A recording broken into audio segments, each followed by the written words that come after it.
citizens of Earth. Welcome to the Thursday Paranormal Show with Matt Gutka and Jeff James. We are watching. We're coming to get you.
It's a Thursday, Sky looks tired, kinda like me.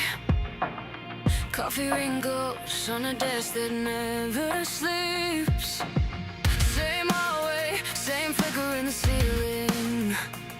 But your name and my phone got the whole world tilting. It's Thursday, paranormal, you haunt me. After normal, all work day's done, but you're still there in every empty office chair. It's Thursday, paranormal, my heart goes out of formal. Clock hits 6, I lose control. You show up like you own my soul.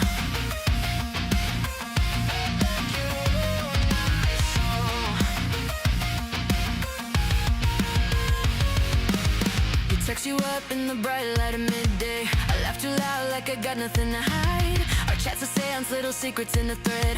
Typing dots, dancing like the rays in the dead. It's Thursday, paranormal, you haunt me. After normal, work day's done, but you're still there in every empty office chair. It's Thursday, paranormal, my heart goes out of formal. Clock hits 6, I lose control. You show up like you own my soul. You own my soul.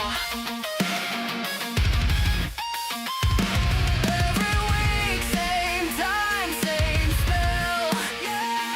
I keep saying this is the last to myself, but you call and my logic fades. Guess I love being just a little afraid.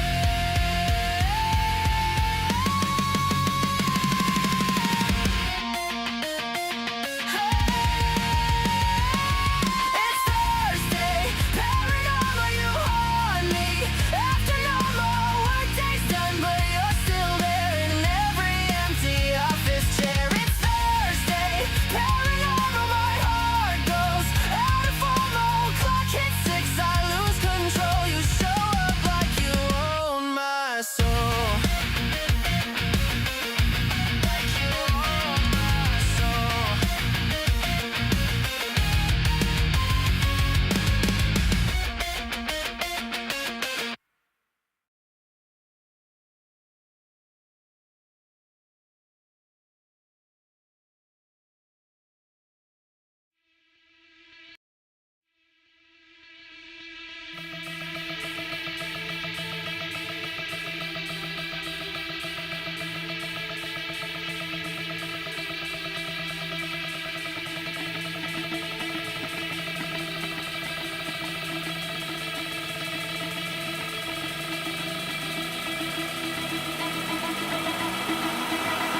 I wish I could remember everything.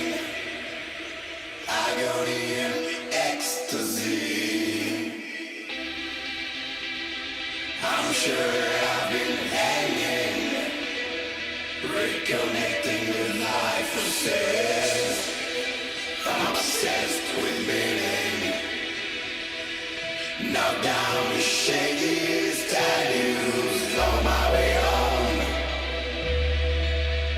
Maybe one day we'll make sense again. What do you want from me? You don't have to suffer as a child did. Does it put you in dreams? Your soul is getting rid of the excess. Is this good for something new to me? Feel my glory. And if you ever get lost, try to move it out.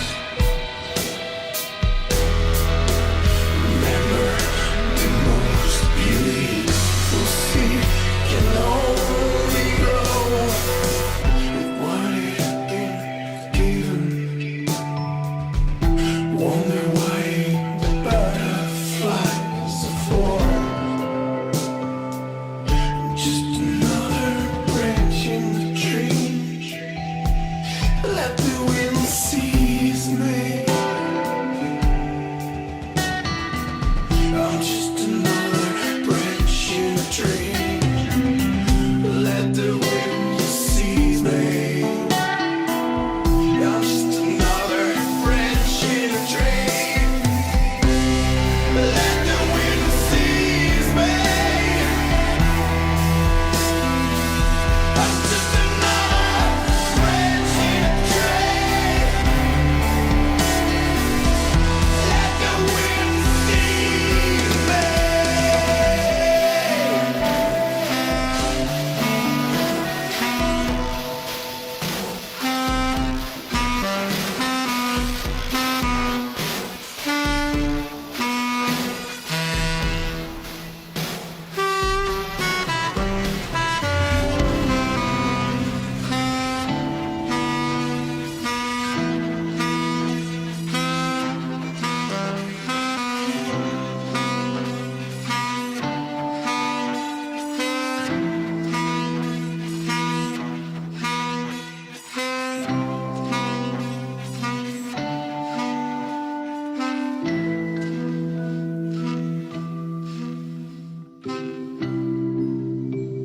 Fragile psychic core.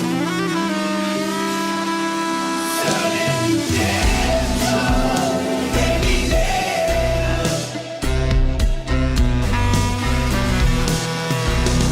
The only sound is up on its own. Take a moment to say no, to say yes. But then clusters seen from space. Sudden death from already there. The eyes and feel that body's eyes. Take a moment to say no, to say yes. The man clusters seen from space.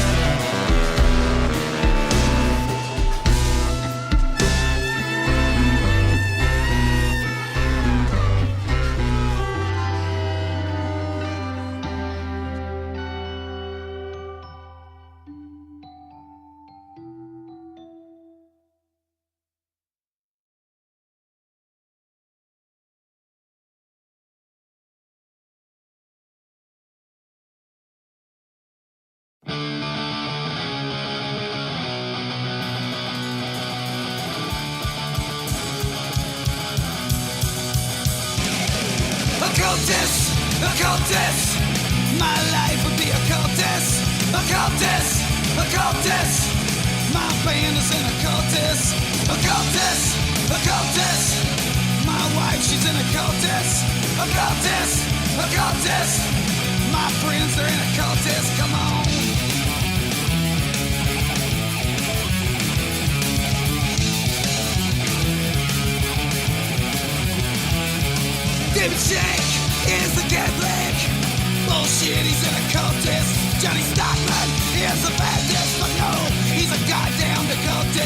there's a big old motherfucking Samoan on the bass guitar. A cultist. This little motherfucker, I don't know what it is, but he looks like an occultist. Come on.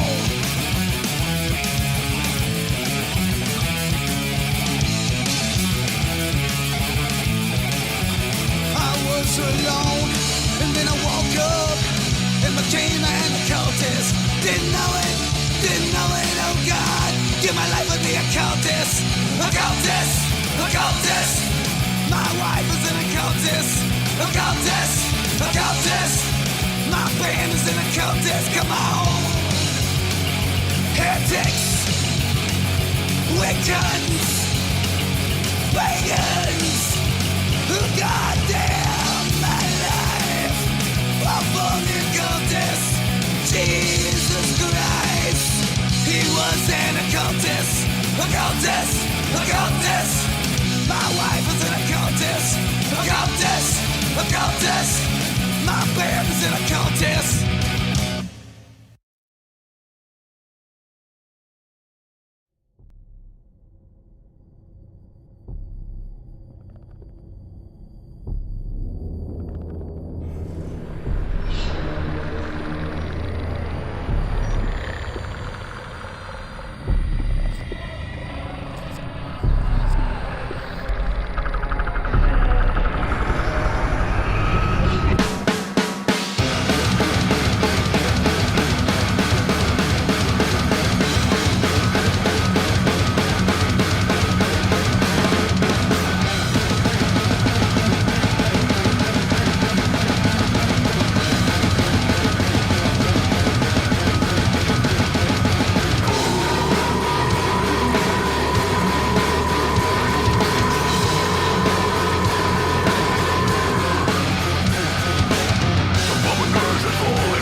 Good evening, everyone. Hello, everybody. How you guys Now doing? that guy, go ahead.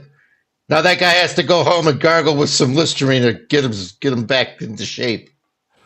Yeah, man. I don't know how that guy could sing like that, but that was freaking cool. That's Mud Tomb That was that kicked it off. We had Jesus Cringe. Then we did The Unsatisfied. Cool always good. Always good. The unsatisfied. Jesus Cringe was pretty cool too. Very interesting song. Very interesting sounding band. Yeah, very gothic. What do you think of the new lights? I've noticed that. You look good. Everything looks like crisp, clean, cool. Got the new backdrop yesterday, put it up. It covers pretty much the whole wall, and then there's not a post in the middle anymore. It's all open. I got the new carpet down. It's super comfortable. I got my feet on it today. And I got a new light today, which I have shining this way because it's super bright. I don't even think I need anything coming forward. I think it's perfect. Red lights. It's pretty cool, man. Cool. Yeah, you look good. You look good. Backdrop looks awesome too. You could actually see every detail of it now. Yeah, it looks super cool. I love it. It's the red light shining off it. It looks amazing. Those eyes are fantastic. Thank you for noticing. I'm talking about the skull. Yeah, I got you. Yeah, Fossil Vault. Fossil Vault, yes. That's funny. All right, here we go. So lock your doors, turn down the lights. You're turning into the darkest show on the planet tonight. We push past the veil, the known world, and dive headfirst into absolute terror. Joining us live is the world-renowned demon seer and author, June Lundgren. Pulling back the curtain on malevolent entities, watching us from the shadows. Plus, the paranormal chef, Matt Gutka, is in the kitchen serving up terrifying truths about cryptids that stalk the night. From phantom beasts to ancient evil, we're uncovering the oldest, darkest forces in existence. This is Thursday Paranormal. Prepare yourselves. It begins right now. And tonight's music is brutal and dark. As you heard Jesus Cringe, The Unsatisfied Mud Tomb, you're also going to hear Sozin, Citizen X, Freaky Things, Ancient Limbs, The Blank Squad, I can't say their name, it's too dirty, and Switchflame. You ready to get going, Matt? Yes, for sure. Let's get it going. Let's get spooky. Are you ready?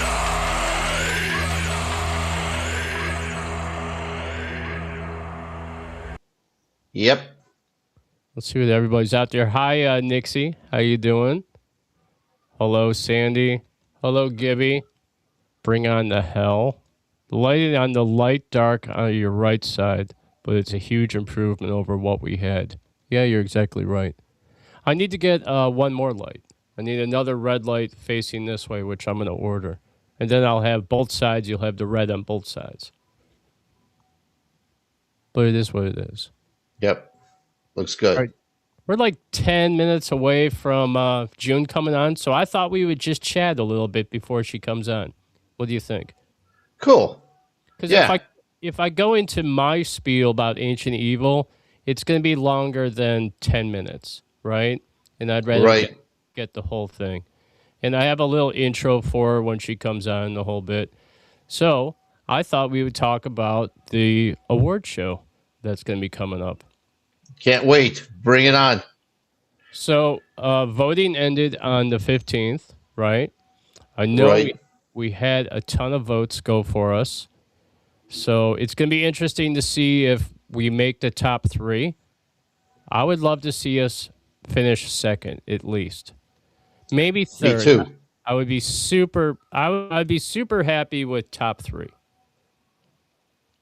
For sure. I would. That would be fantastic, especially if it's over some of the terrestrial competitors. Yeah, and they have shows every single day.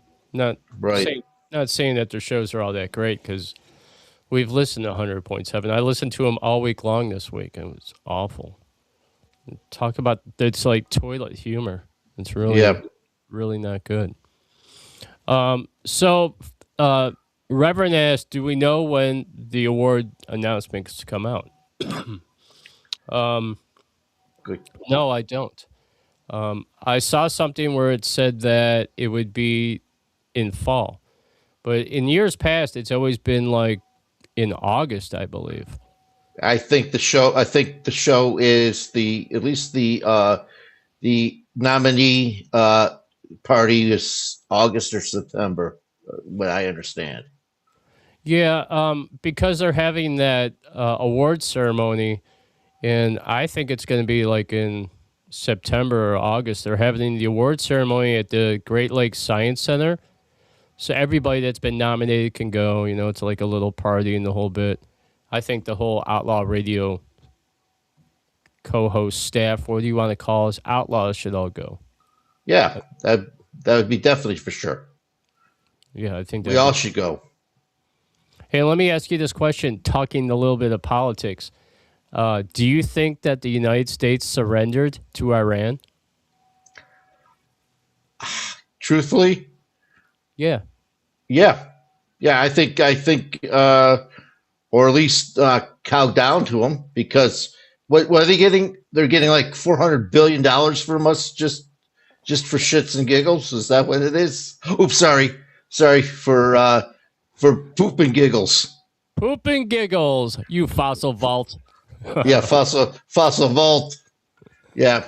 You know, you're gonna get us in a bunch of fusty lungs. Yeah, I know. Yeah, it's okay. All right, I dropped 2 F-bombs the other day, so I'm one up on you. Although you have like maybe 4. You might be the leader of the pack right now. Oh, I know I am. That's funny. Anyway, yeah, so Yeah, I think I couldn't believe all the money that we're giving to him. yeah. And we said Obama gave Iraqi all that money. Now here we go. Iran's going to get that money. I'm finding out from people that I know in Israel that they're very disappointed in our government. Man, because they're still getting bombed. Oh yeah, people in Lebanon are getting lit up. Yep.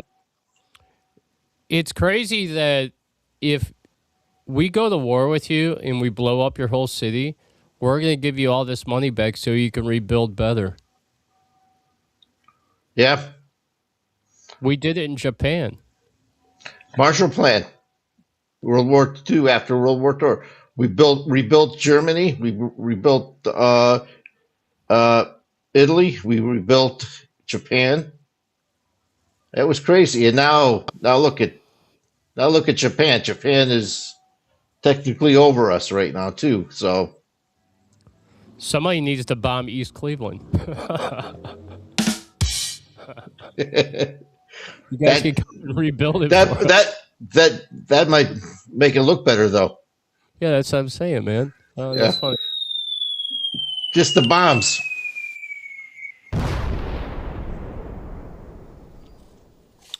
When you drive by it, when you drive through it, it smells like it's been bombed.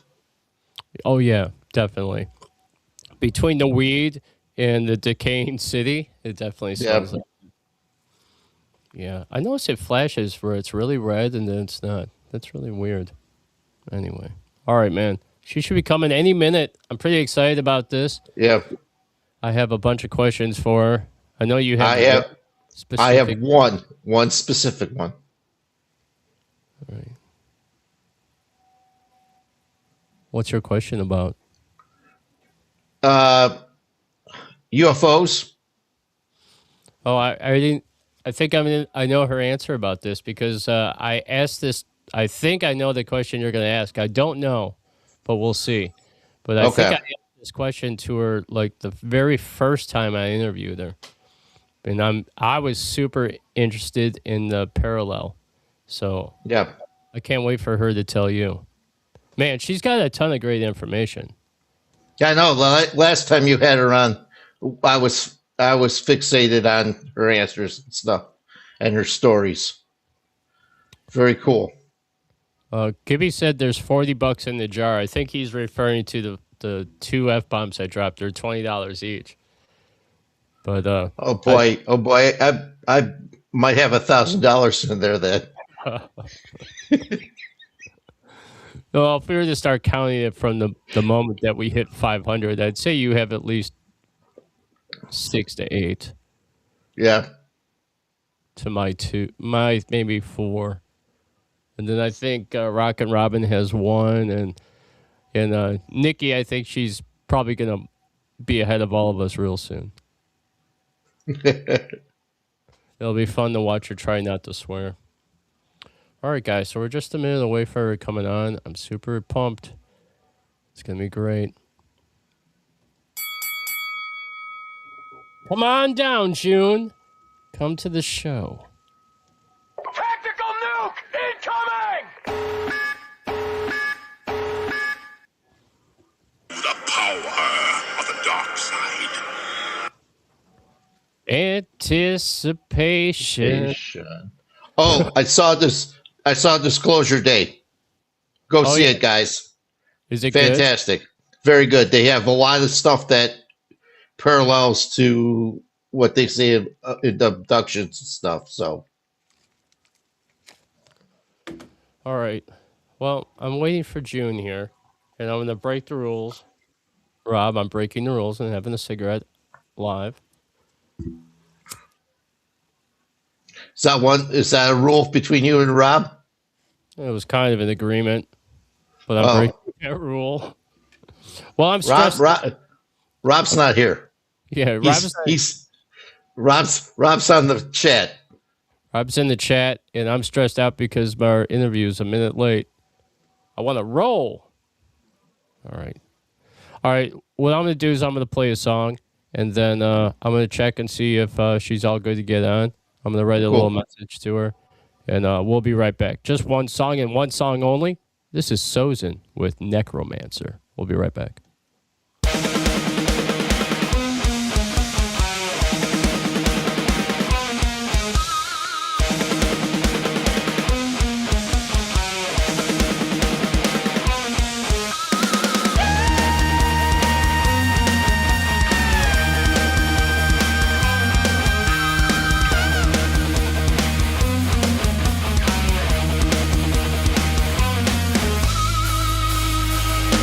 The time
Welcome back to Thursday Paranormal.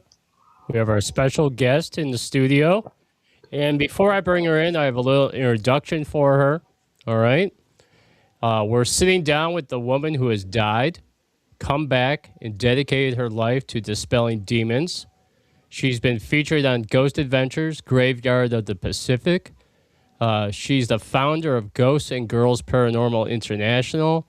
She's a master at removing negative entities. We're diving into everything from archangels to real-life demonic encounters. Please welcome to the show the author of Demon Seekers, the incredible June Lundgren. And I have her down here, but she's not sitting in her chair. So let's just give her a second to have her come into view. So here we go, guys. This is going to be great. Sandy's leaving for the evening. Bye, Sandy. Have a good one. Bye, Sandy. Take care. She's removing the undercover and going out into the world. Uh-oh. No more comforters? Yeah, the comforters have been removed. Okay, so we're just waiting for June to come into the view, and then we'll get going. I'm going to grab my notes. Sorry about that. Oh, you're totally fine. Just give me 1 second. I'll adjust your volume for you. I had a little introduction for you. I literally just punched out of work. Oh, okay. No problem. June, welcome back to the show. Yes, I'm. Hi, June. You Hi, missed June. me, Nice to didn't meet you. Nice to meet you. Finally. you? Yeah, finally. Yeah. That's our paranormal chef, Matt Gutka. Very excited. I'm just as ornery as I always have been. So there you have it. Excellent. Awesome. And the show ought to be just great then. All right, very Oh good. yeah, come on, just naturally. Hey, Matt wanted to ask you the first question of the evening. So why don't you go ahead, Matt? Okay, June, I've been very into the UFO thing since a kid. Yeah, yeah. And now there's a group of people saying that all the UFOs are actually not alien, but they're demons and demonic forces. Are they, or are they not, or is it just some of them are? No, they're not. It's just, people believe that sort of thing, but whatever. They're in a totally different realm of existence, so no. Cool. Thank you. Yeah. You'd be surprised how many people ask me that. Okay.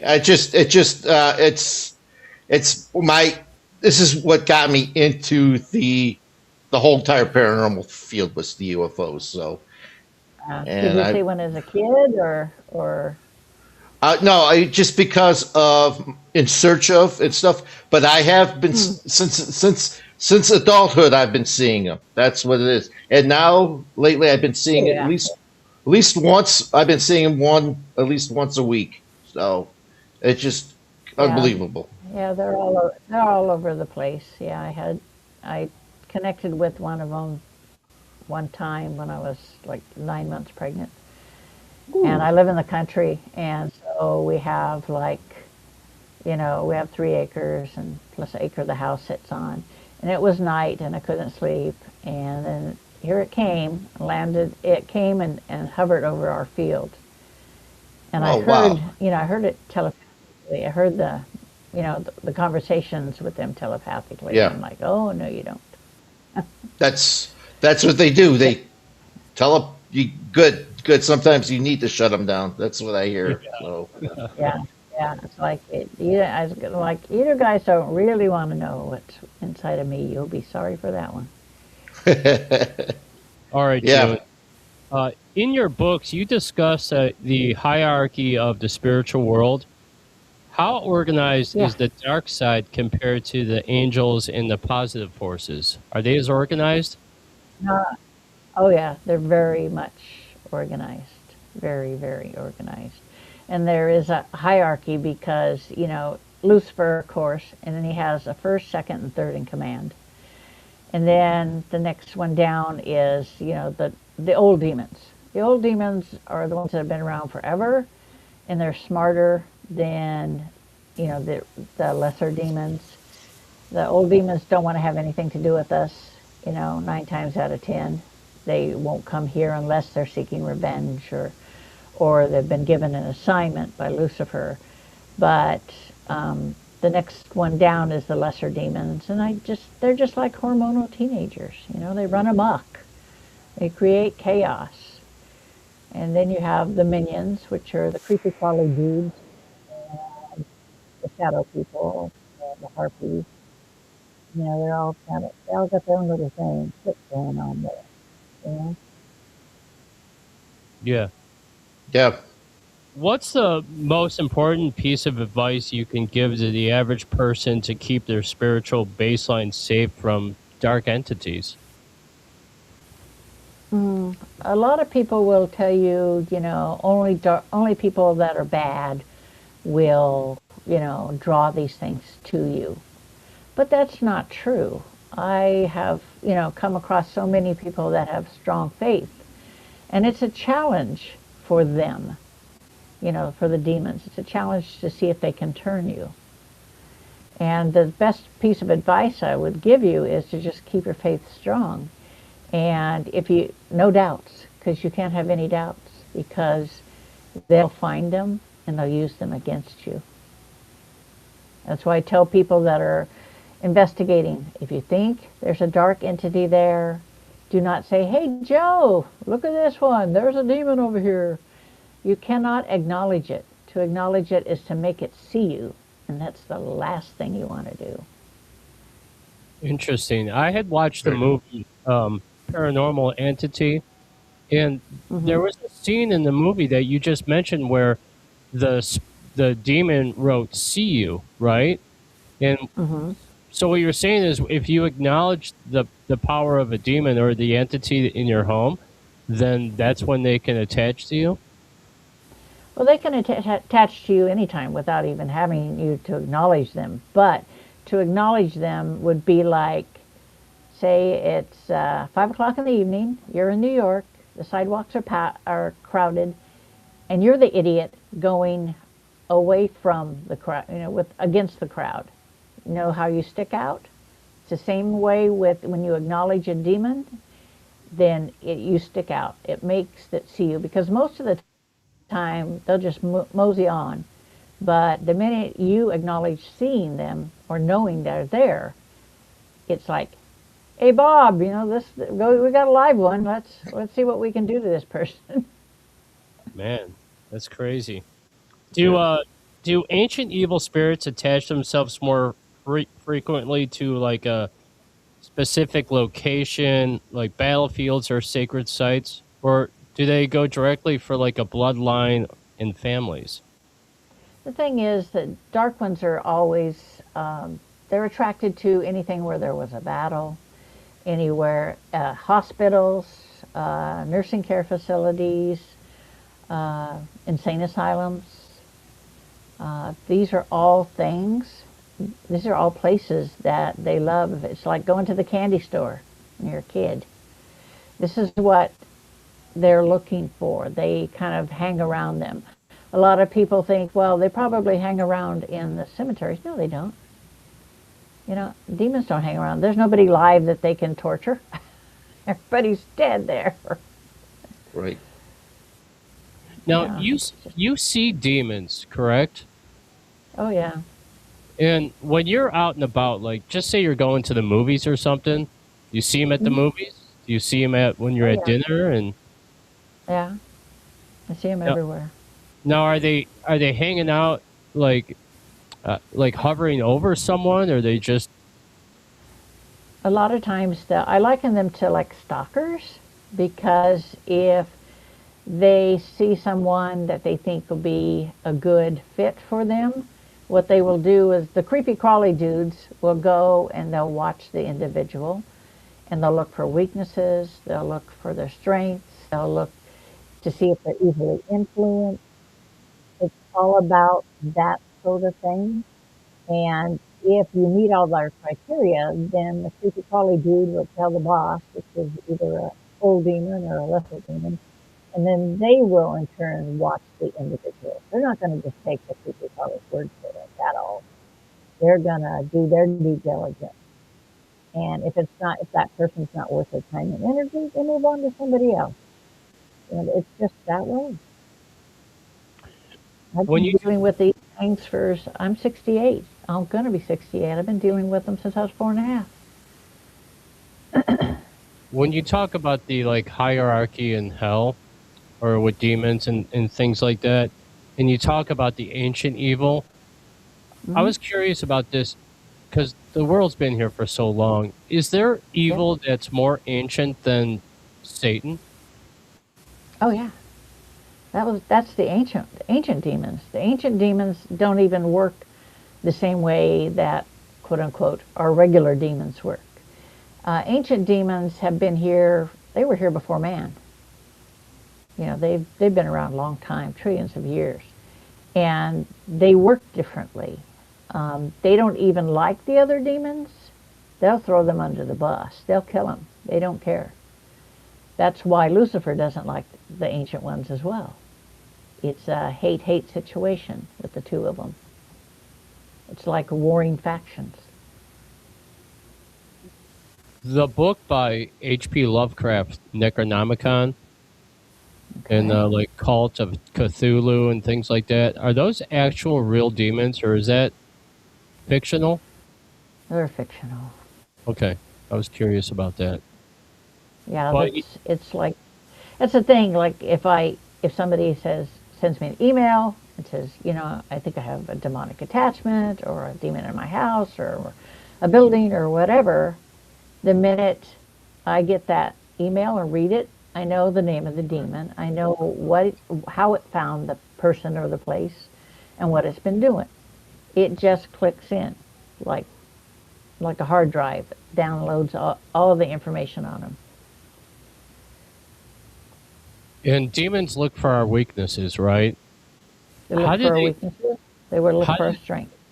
How do they use our weaknesses against us? Is it through temptation? Not necessarily. Say your dog is your weakness. That's your baby. They will torture the dog.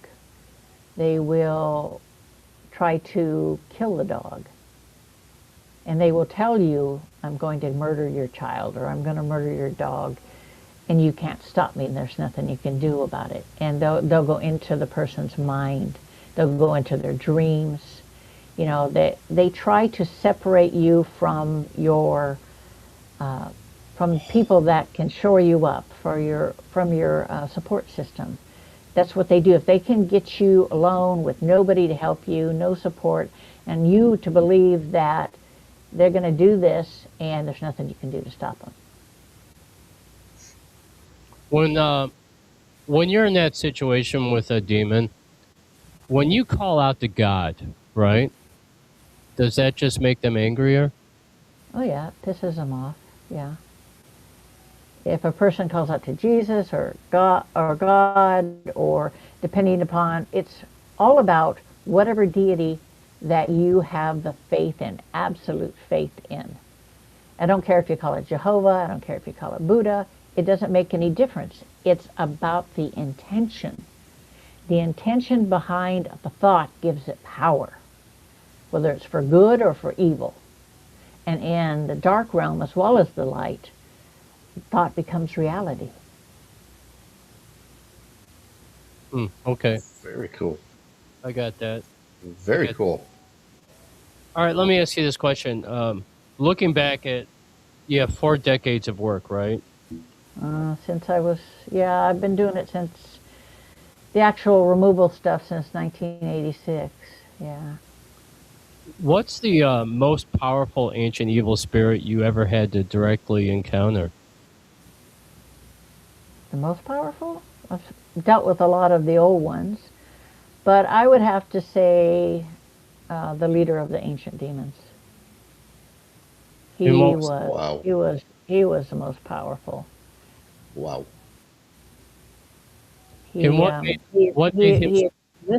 existed in a place called the Dark Abyss. That's what I call it. It has another name, but I call it the Dark Abyss. And he's powerful because he's the leader. He's been around the longest, and he is the nastiest of them all.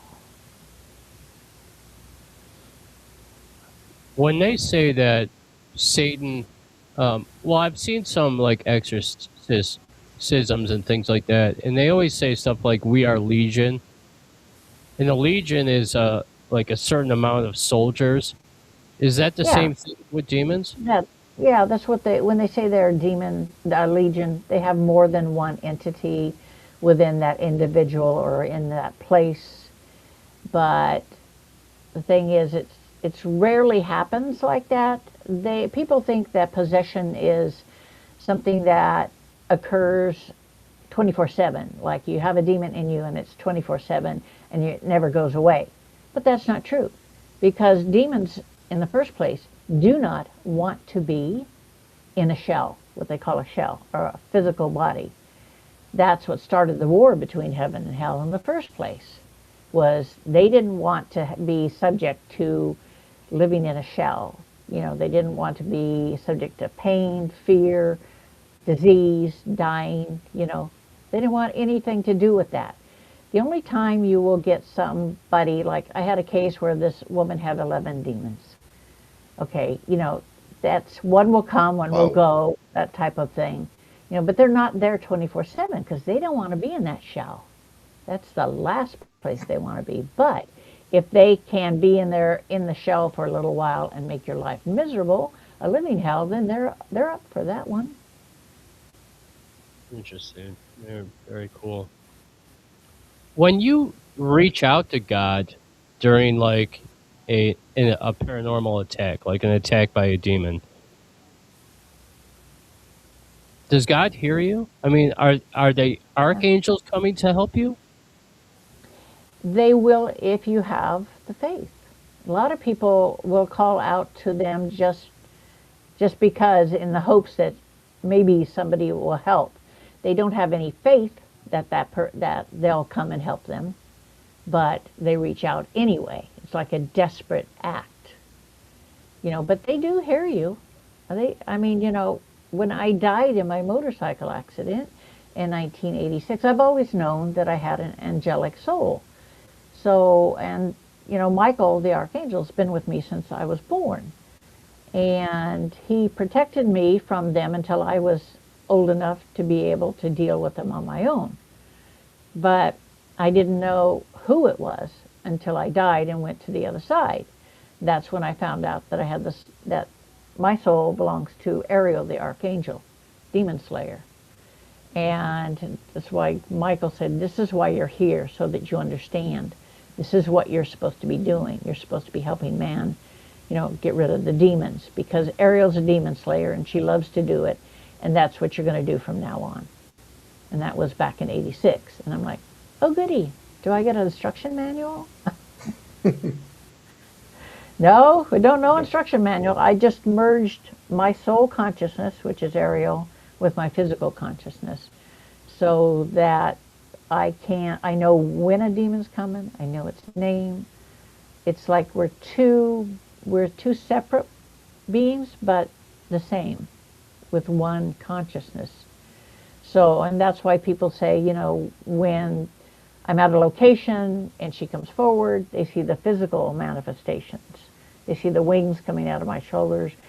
My eyes turn white and my face and voice changes. Awesome. But yeah, that's just her coming forward. And then the demons are screwed. Hey, June, I want to go back to something you said earlier. You mentioned about not acknowledging demons. Mm-hmm. When you were on that show, Ghost Adventures, did you ever think that Zach brought it a little too far when he would spirits and things like that? Well, yeah. See, I was told by Michael. He says, you're going to end up going to Astoria. He says there's an old demon there, and he wants to deliver a message. So I'm like, okay, whatever. I don't dwell on things like that.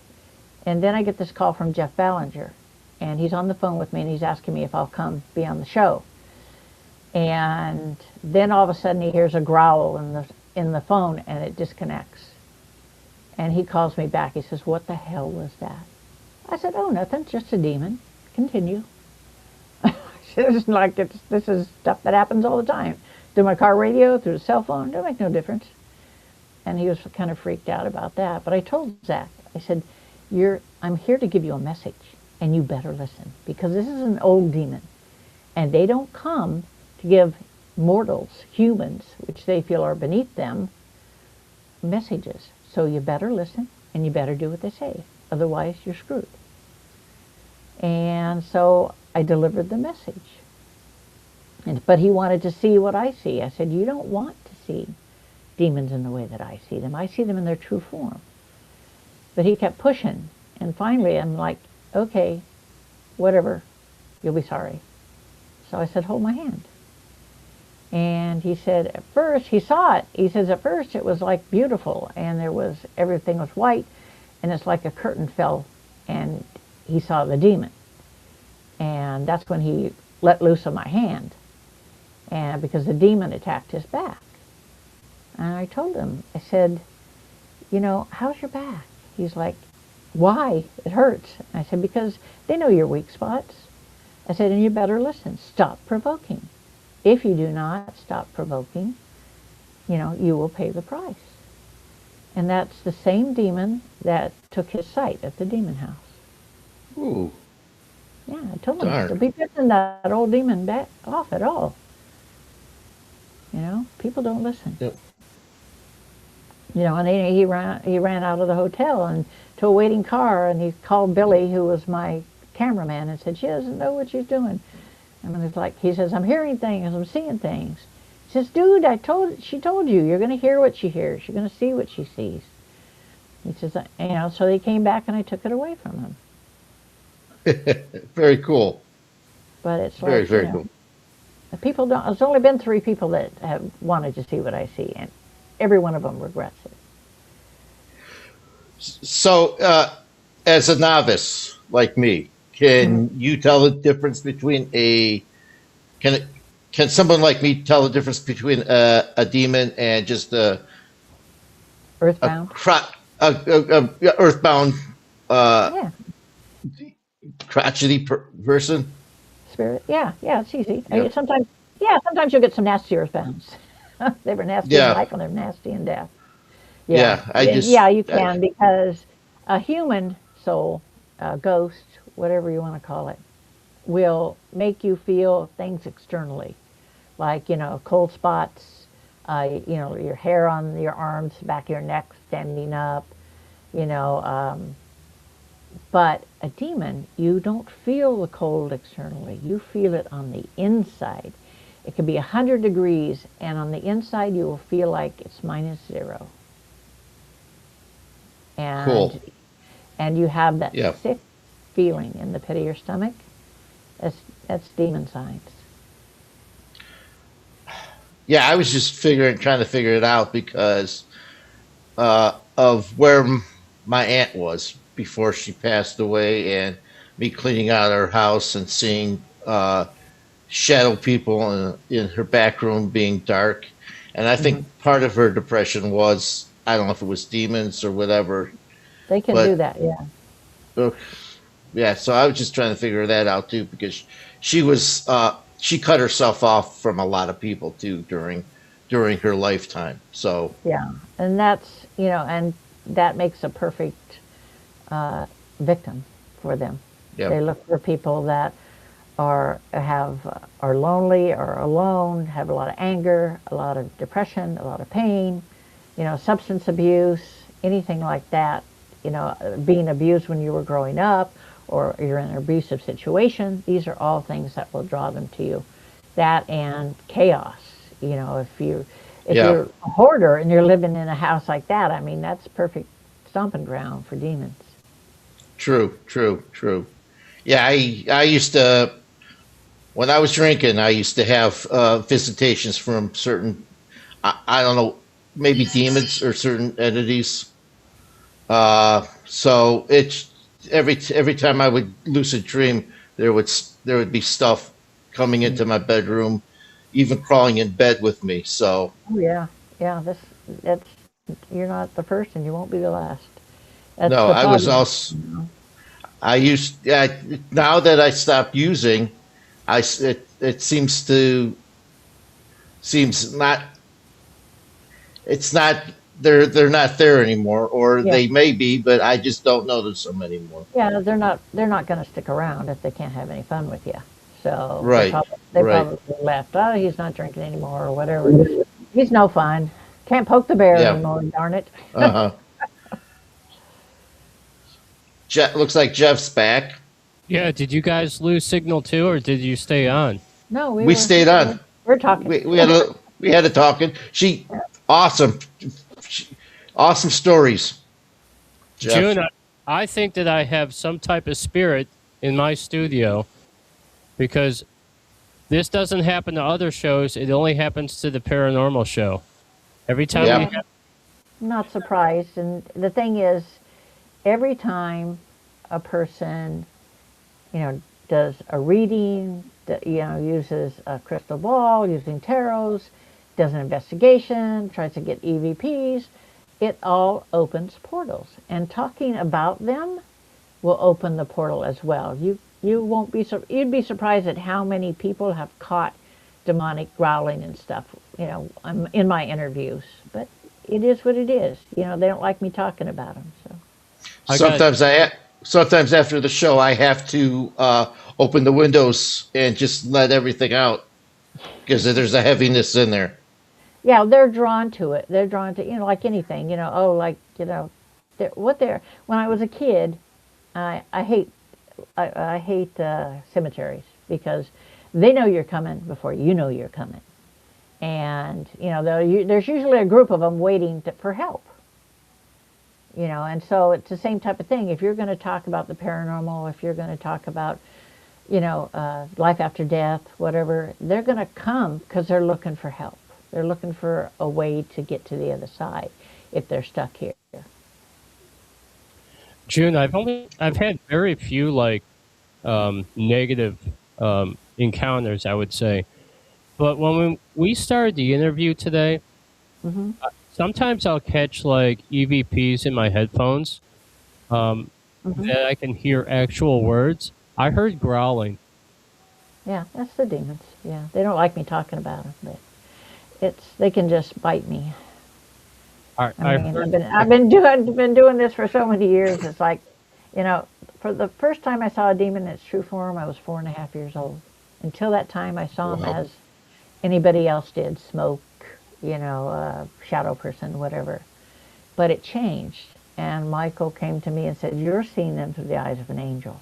He said, "That's the reason that you see them." But he wouldn't tell me who my angel was. I had to die and go to the other side and experience it. And he says, "This is who you truly are." And there's God, there's Jesus, and then there's the Legion of Light. And they were created, Michael, Gabriel, Raphael, and Ariel. They were created as demon slayers. And they're also trained warrior angels, as well as, other archangels. They're in charge of all of that. Oh, very interesting. Yeah, I have a question from our one of our co-hosts. Her name is Rockin' Robin. She asks, does Saturn worship predate the Canaanite gods? And if not, what did they worship before the flood, if not God, if not Saturn? The Canaanites. The Canaanites, they were kind of messed up. They were looking for something to put a name to, something to worship, a higher power. And some of them, there would be demons that would come in the form of a human, or they would come in the form of an angel, and they would disguise themselves, and they would come to individuals and mess with them. But they would say, it'd be like you coming to visit your friend, and you're wearing an angel costume. They know it's you, but you're wearing an angel costume, so you look different. So they look to the the appearance more than anything. Okay. Matt, do you have any other questions? No, I just she answered one of my questions already. The if there was any other dark entities or dark or other demons out there other than the Lucifer demons, because I believe there is others out there too. So it's just like, Yeah, they're the ancient ones. Yeah, yeah, they're just nasty because they don't act the same way that a regular demon will. A regular demon, if they're after you, they're going to hit you head on, kind of like a linebacker. But the ancient demons work, they're clever. They work around you. Say you went for a job interview and the guy says, we really want to hire you. We'll give you a call, get it all set up. You've got the job. And you go home thinking you've got the job. And then you get a call the next day saying, oh, we hired somebody else. So the ancient demon will manipulate the individual that was going to hire you and make them not hire you.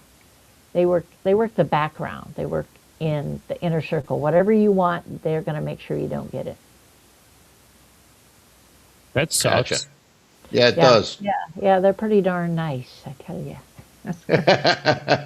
Let me ask you, because I'm interested in this, and I know our time is running short here. How do you keep them away from you? It's if you have an angelic energy, then it's not a problem. But if you don't, say you're a common soul, then the only way you can keep them away from you is to, I guess, basically completely ignore them.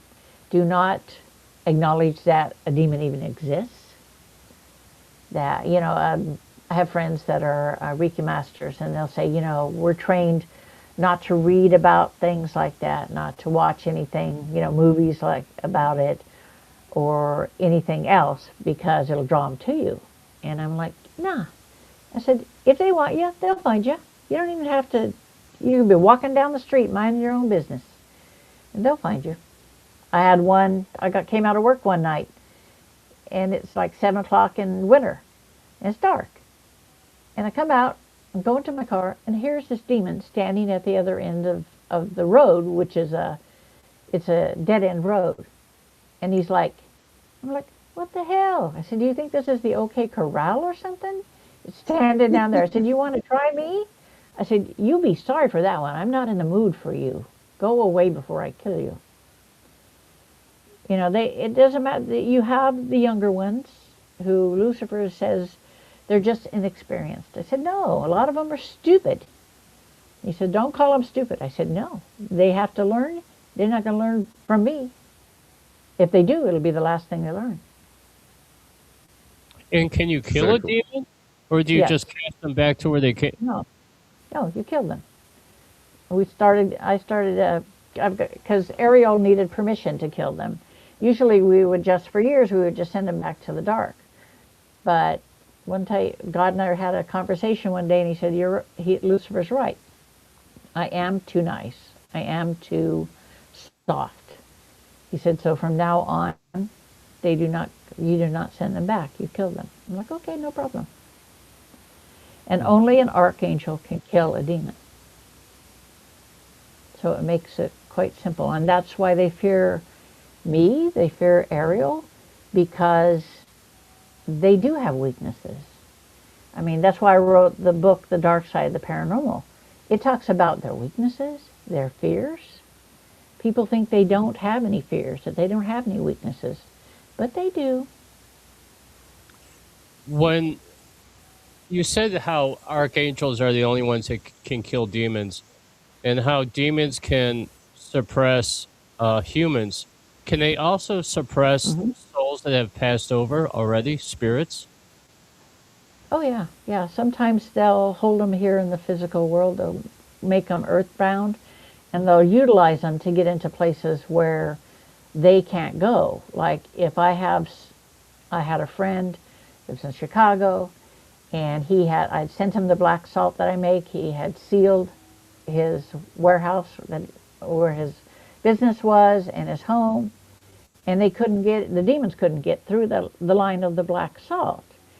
And so they would send a human soul in because it's human. It's the black soul only works against demons.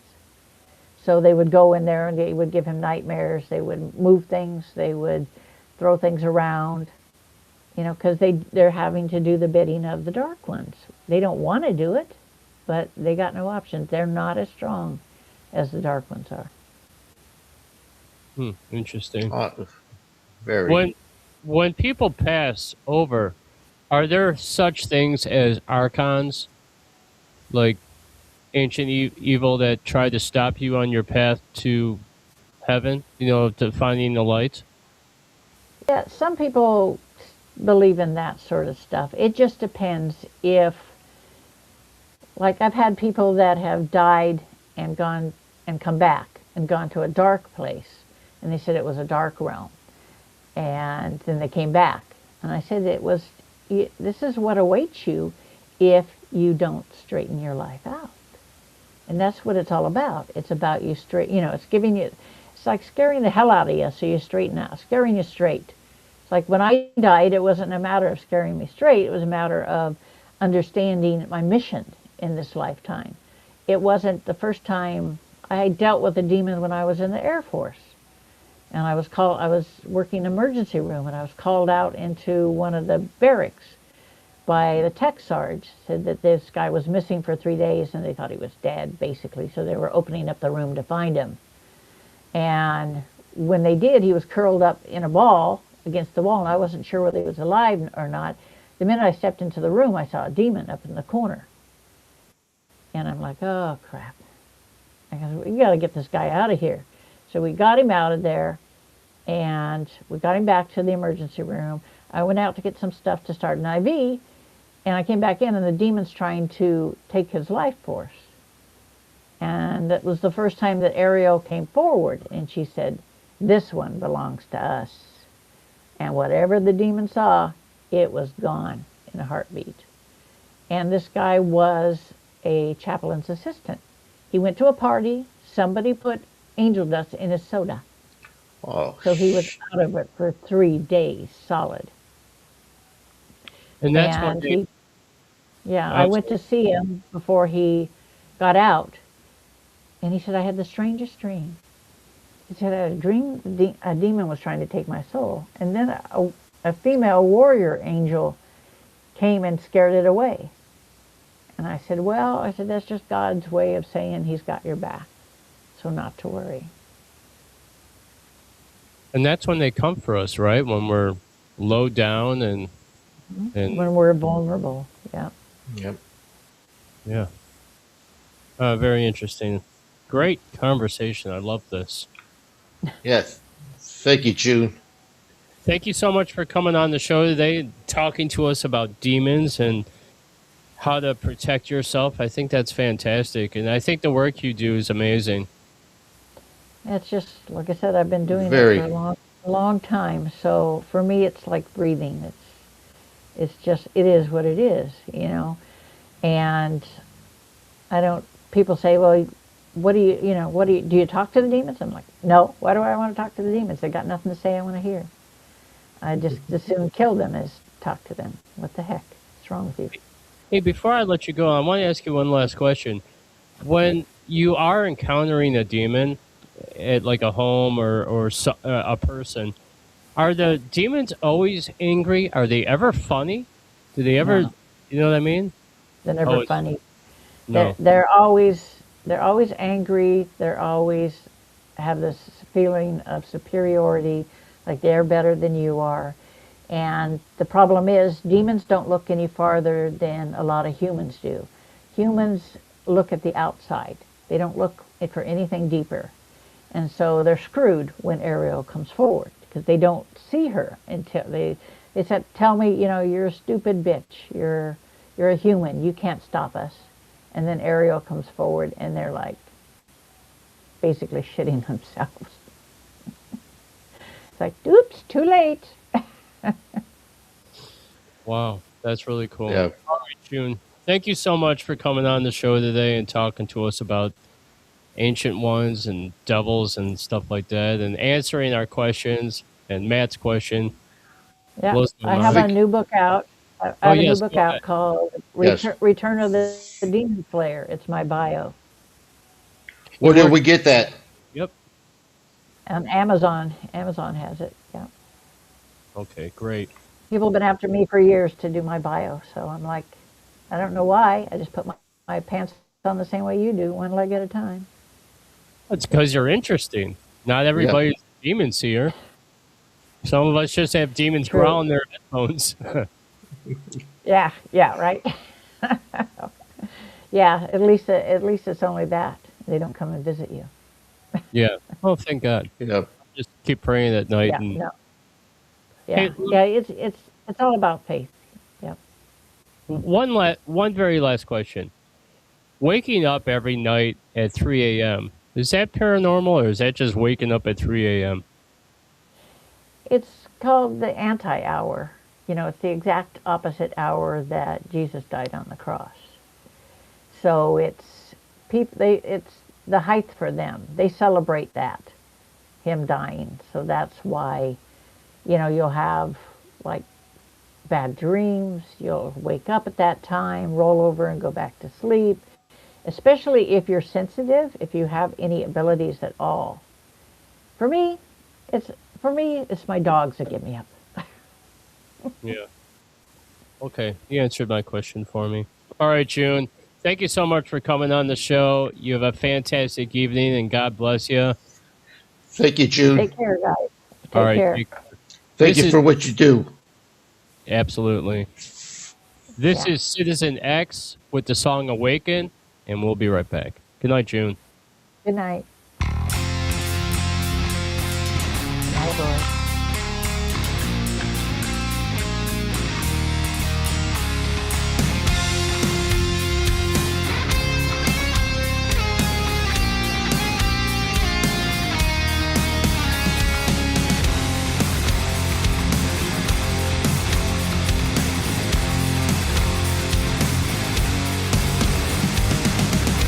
Where has your mind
blood in the air.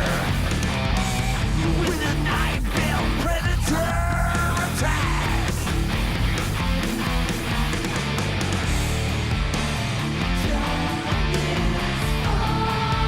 At night they swarm.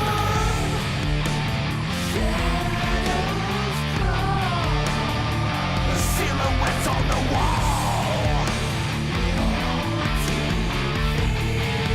They taste so bigger.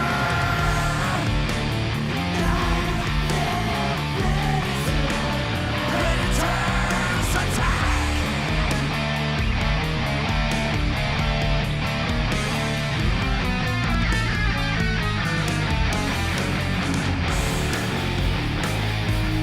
Gotta be a way to break through. We're gonna find a way to take all control. Flying over battles of destruction. Bringing the tendrils of corruption.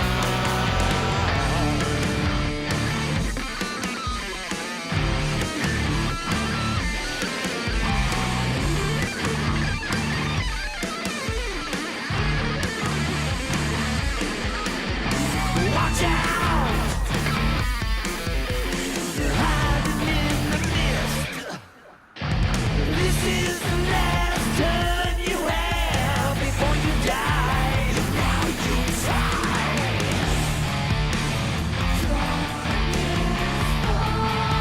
At night they swarm.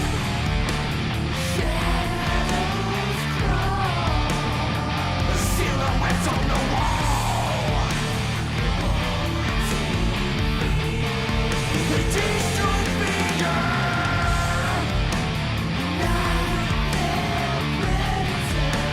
Predators attack.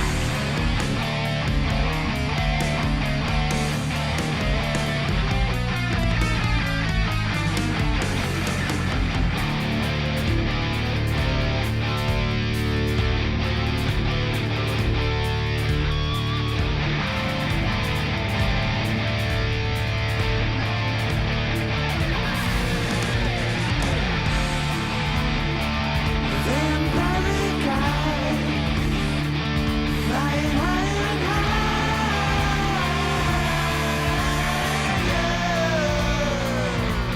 Ready to strike.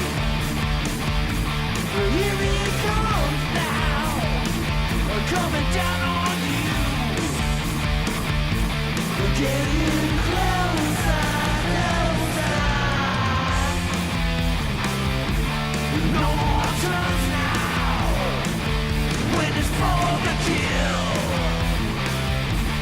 Time to kill. Predators attack.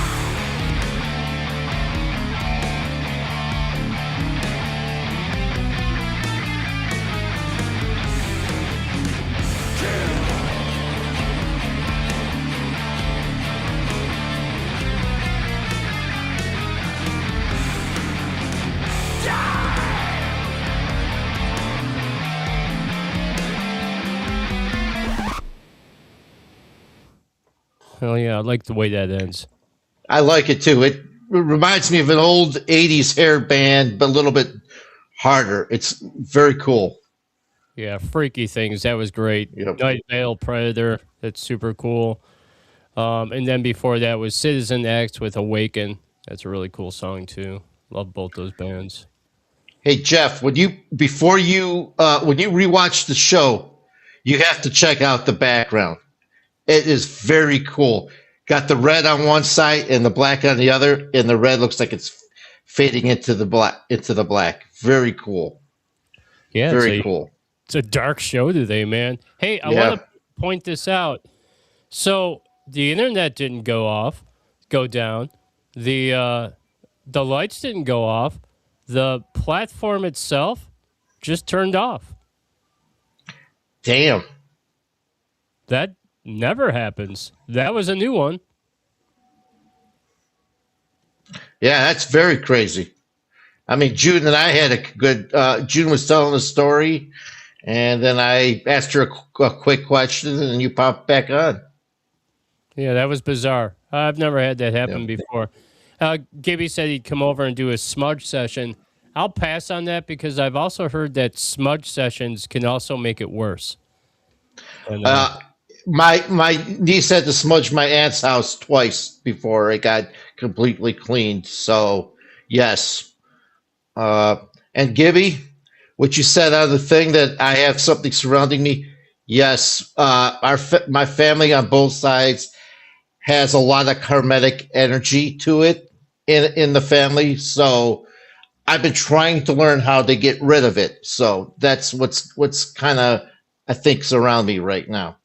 yeah, we both have entities around us. All right, I'm going to talk a little bit about ancient evil. Cool.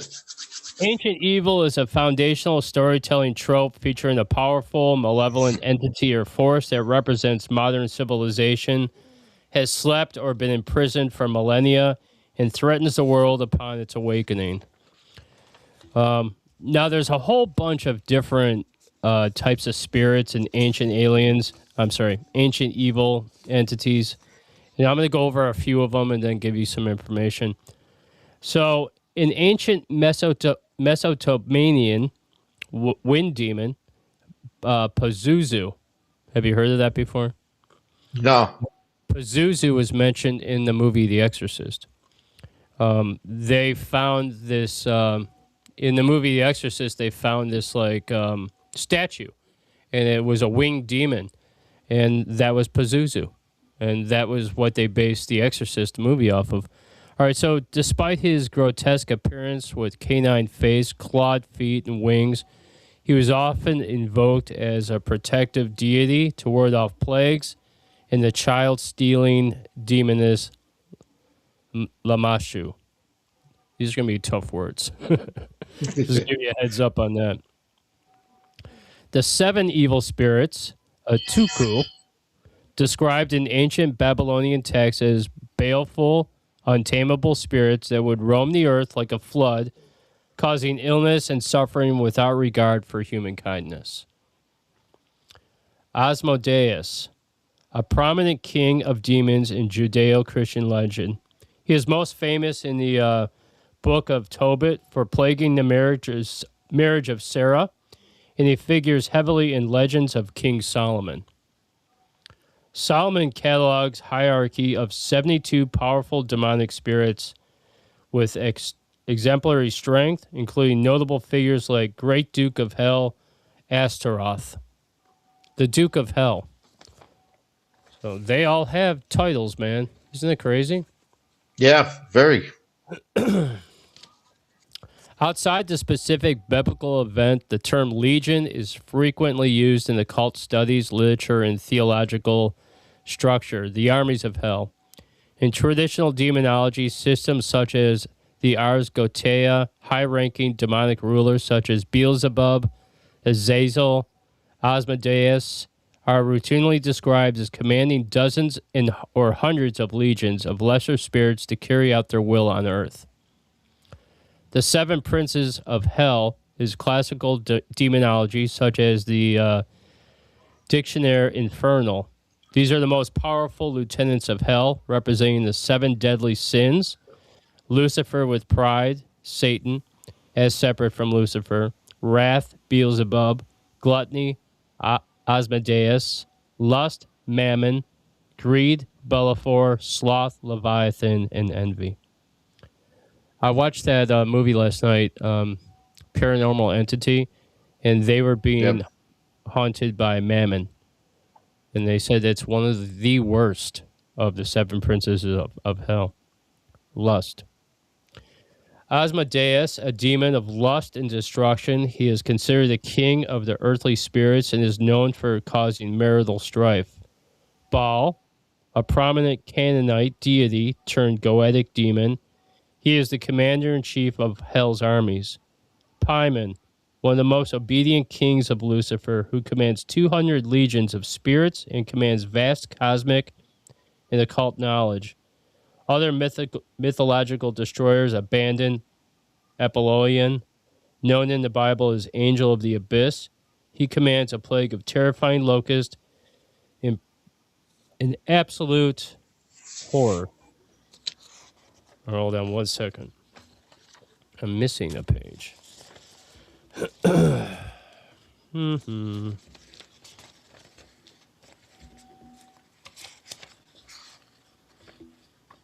Yep. And I guess we're going to stop there. Have struck again. Yeah, they may have taken that. I had everything, man. They're known to misplace stuff that you think you misplaced. I can't find things that I think they've been taken too. So, all right, I got it. It was. You got it? I got it. It was under my notepad. I don't know why it would be there.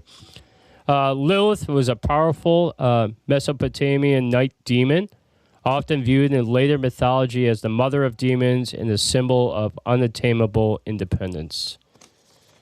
And I'm not so sure that she was a demon. They call her the mother of all demons, but I'm not sure about that. No, the only one I heard of her of those was Lilith, and I'm not sure she was even Adam's first wife either. I think she was something else, maybe girlfriend, but not wife. You know? Yeah, mistress. Mistress, yeah. All right, okay, Matt. I'm gonna play a song, and when I come back, we'll do your segment. Okay? Okay, cool. All right. We'll very interesting subject, Jeff. Yeah, Ancient Evil is very cool. There's not a ton of stuff on it. It just gives you like the demon names and what they're known for and stuff like that. There's really not a lot of literature and stuff, even like dark web stuff. It's mostly like ritual, like spells and things like that, which I didn't want to get into. I think that was smart, you know, to keep it that close and not have a bunch of stuff out there on them, because that might make them more attracted to somebody that would study them and stuff like that. Maybe that was one of the reasons. Yeah, exactly. And you know, the weird thing too is in, you know, researching this stuff, I totally agree with you. I don't do any of this stuff at night. I don't really think about this stuff at 3 a.m. either. I try to do it in the afternoon because there are a lot of weird things that happen on the show, especially just the paranormal show itself. Yeah. I already have the feeling that I'm not alone here. So I guess if that's acknowledgement, I guess that's acknowledgement, but that's as far as it goes. And yeah, I think next week I'm going to change it up a little bit and get off this whole demon thing.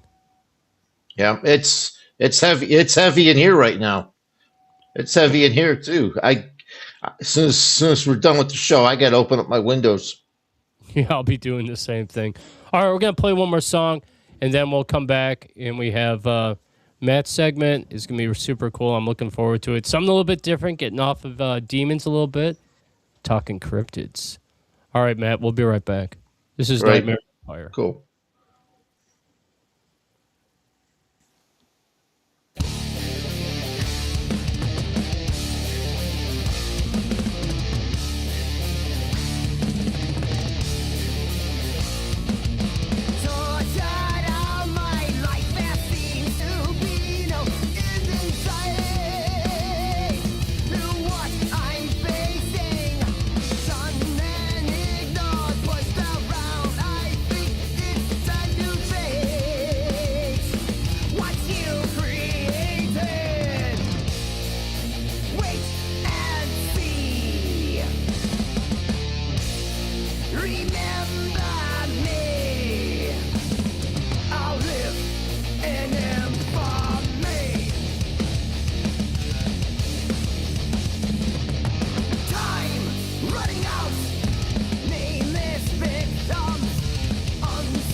Don't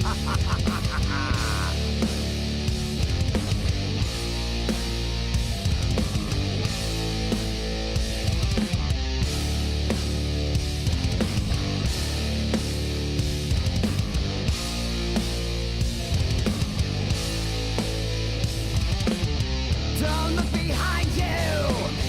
Don't turn around. There's something in the shadows that's unbound. Darkness surrounds you. Fear strikes your heart. I'll be laughing at you as I'm tearing you apart. Run.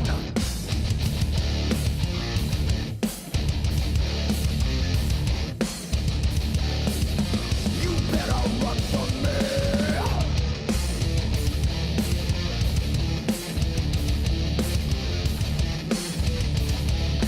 Something wicked this way comes.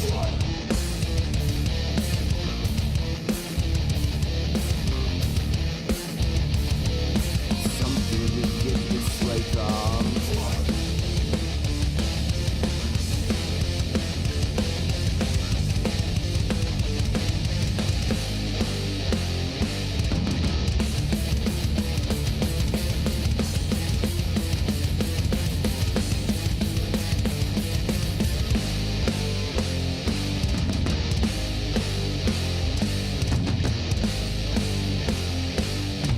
Thoughts and prayers won't save you now. I've got you in my sight. Just pull the trigger. No way to deal or cope with pain. Each thing comes again. Nothing's my fury. Wait and see. Remember me. I'll live in infamy.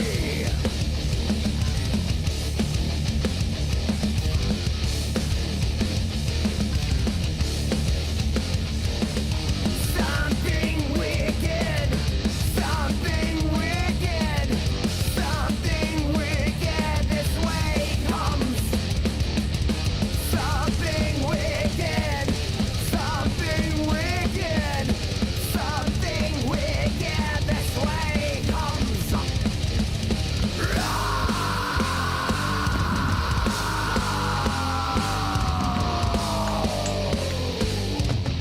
Come and get me, motherfucker! Of the dark side.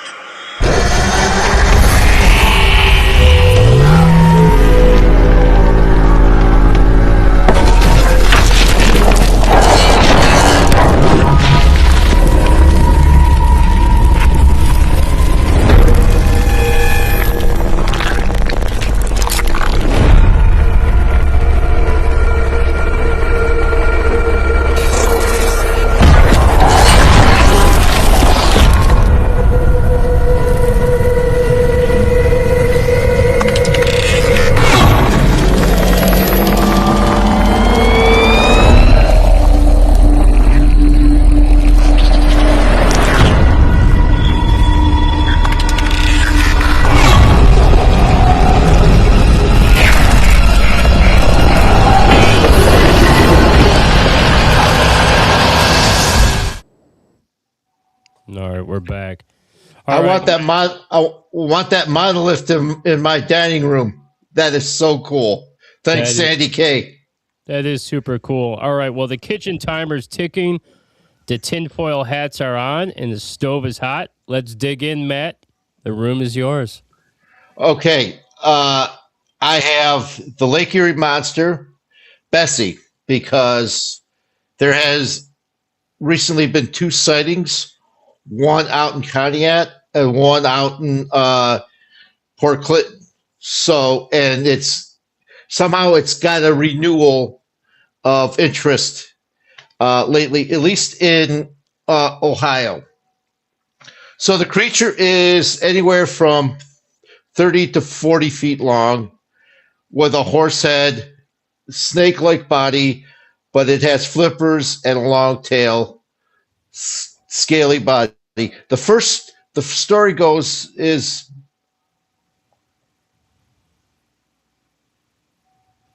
Will you go away? Thank you. The story goes. Sorry, guys. I just had something flashing to the side of my head. It just like what the son of a gun scared the fudge out of me. Good job. Fusty Lugs. Yes. The story goes back in Native American lore. Several tribes in the that lived along the shores, the Chippewa, the Erie, the Seneca, the Mohawk, and Iroquois. The name was called, they called the creature Mishapisho, which meant underwater panther. And it was basically for them, it was a protector of the lake, protector of nature, protector of fishing. It would basically, when they would come around, it would stir up the fish and they would catch a good bounty of fish. Hey, Matt. What was that name again?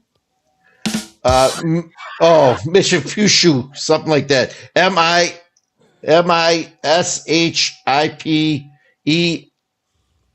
Mishipishu. Jeez. Every letter, man. Yeah, every letter in the alphabet, but Z and X. Those are tough, right? I have to do them all the time in metal. In the metal show, they have all these crazy band names. I'm like, oh, Lord. There is a thought and a theory that goes that the Serpent Mount was built due to the fact of Bessie. Just a theory and a thought.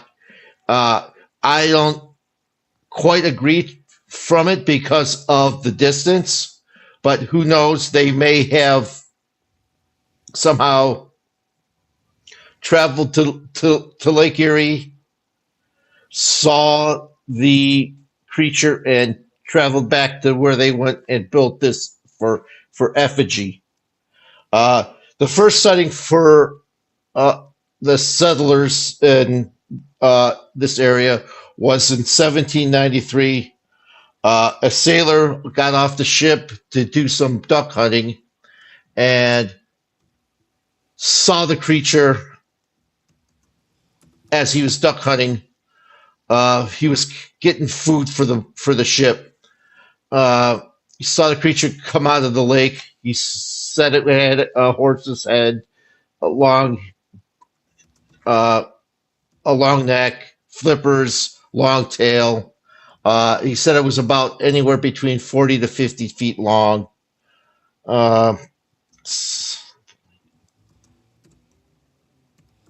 So they said several sightings between the time that was sighted to the end of the 1800s.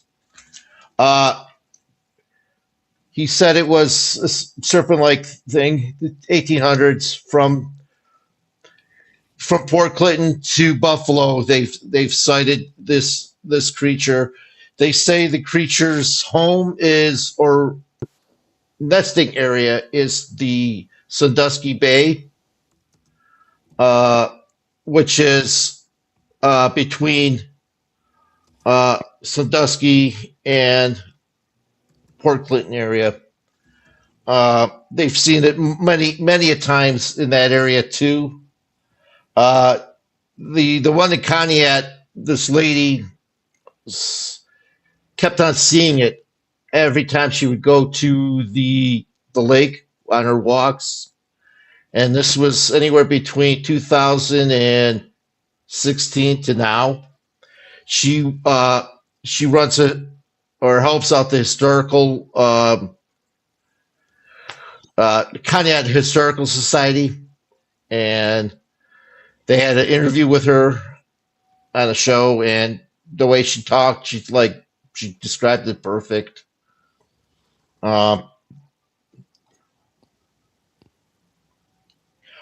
That's about it on the Bessie herself, they claim to be not only seen by us now, but the Native Americans had seen them before we even hit Ohio in this area. Matt, they're Yeah, dinosaurs. yeah. I think there's some place around here they may have a cave, or maybe they're uh, interdimensional beings like Bigfoot, but I don't think they're constantly here. They may have different. Uh, I hate to do this, but maybe the Hollow Earths thing. Maybe there's a passage down in Lake Erie nobody's seen, or a cave that they crawl into. Like I said, maybe people need to explore Sandusky Bay.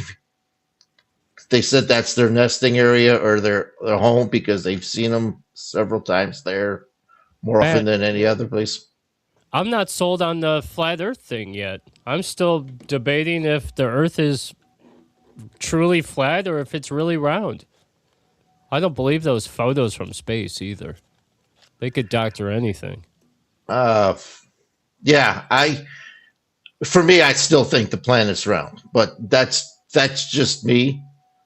What about the I ice haven't the ice wall. I have to go see the ice wall myself, or have somebody that I know I trust with the ice wall. So that's me. But I do believe that there is something in the Arctic that everybody's keeping a secret. I don't know if it's underneath the ice sheet, that there's some kind of used to be uh, society or civilization down there, or an advanced civilization that is there but isn't being. We're not supposed to see them. I also believe that there's a lot of things in the Arctic that that are being kept from us. I mean, it's just something that nobody wants to see. There's areas that you're not supposed to fly over or take pictures of there. So there's a possibility. Maybe Earth is round, but there's a dimensional porthole in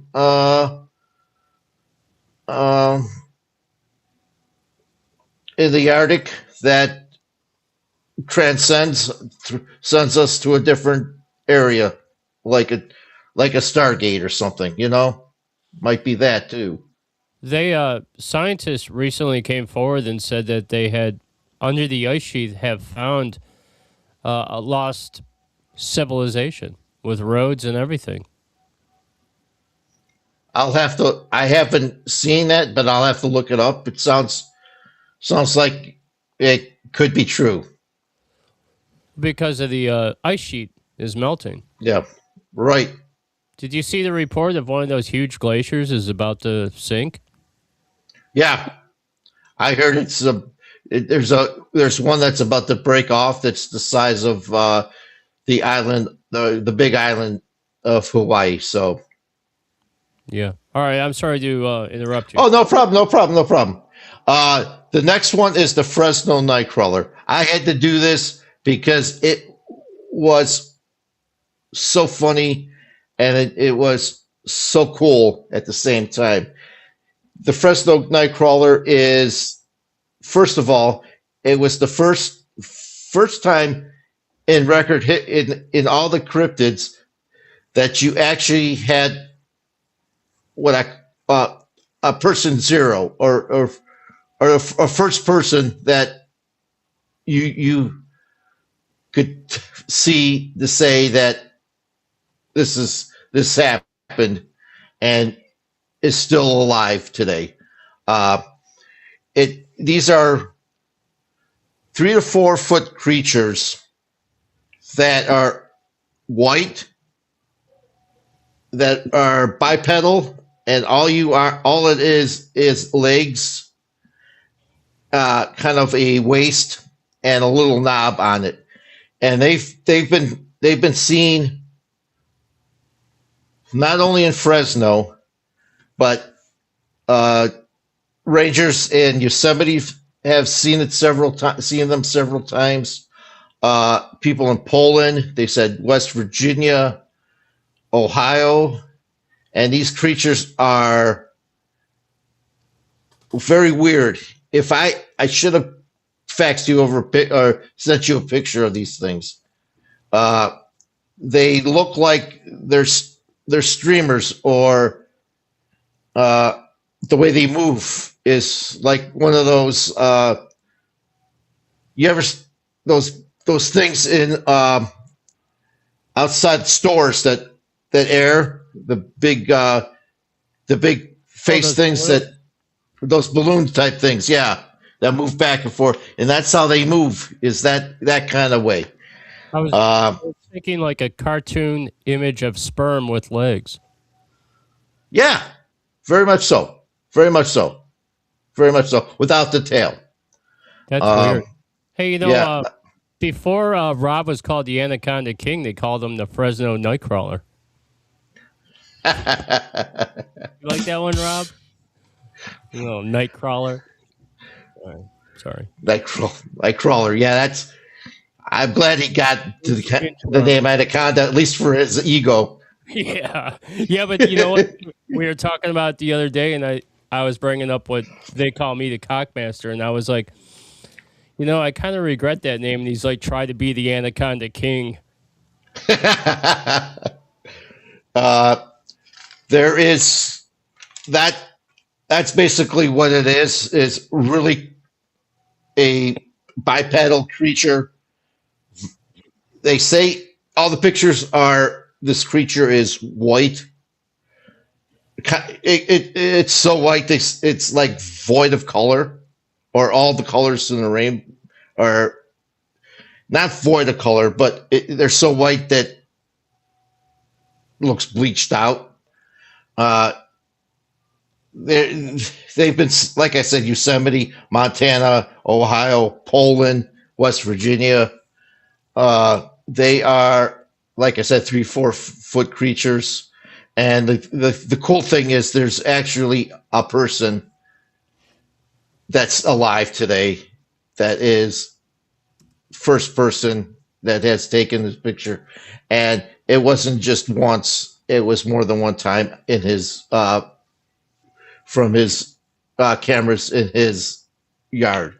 So really cool. There is those Fresno Nightcrawlers. Are they aliens? Are they interdimensionals? I think they might be interdimensionals or aliens, because they're seen and then they disappear. So it's just like you, and when you go out to look at them, other than the two rangers that they said they're like gone. So it's either a camera catches them, and that's how you catch them, like the spirals that used to be the rods that used to come around. You can't see them, but the cameras see them.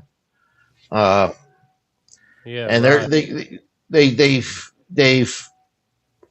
been seen around, and it's a newer phenomenon. It's not an old timey-wimey one. It's a modern phenomenon. So that's the Nightcrawler. I've tried finding interesting things, but a lot of what I've been finding in, other than Bigfoot, Dogman,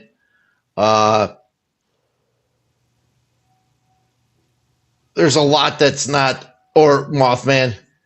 There's not much out there.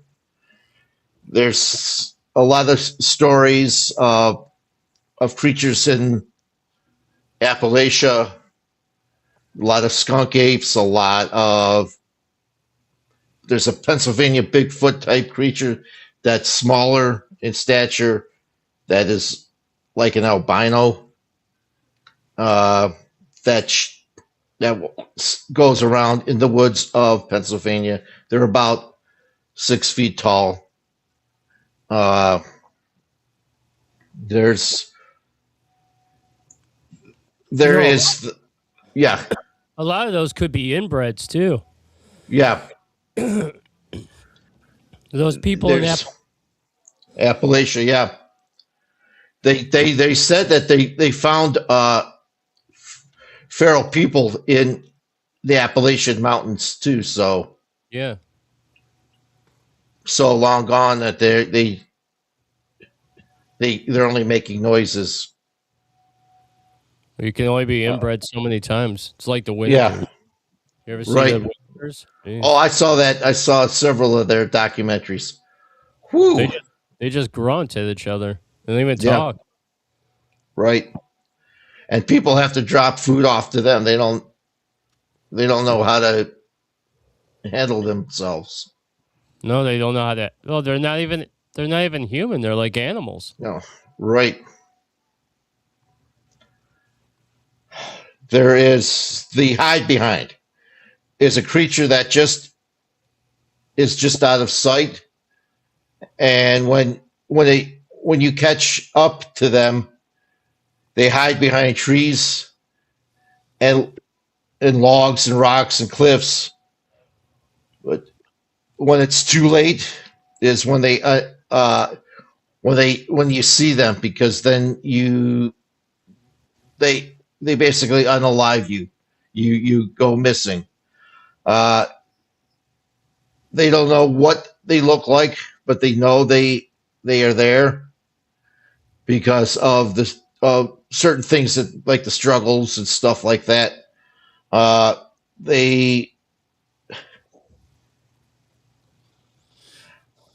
They're basically a lot of lumberjacks in California and northern states have supposedly have stories of these things. And my understanding is that they're tall creatures and they got long hands and stuff. Here's a cool one from California, and it's they're the Dark Watchers in California.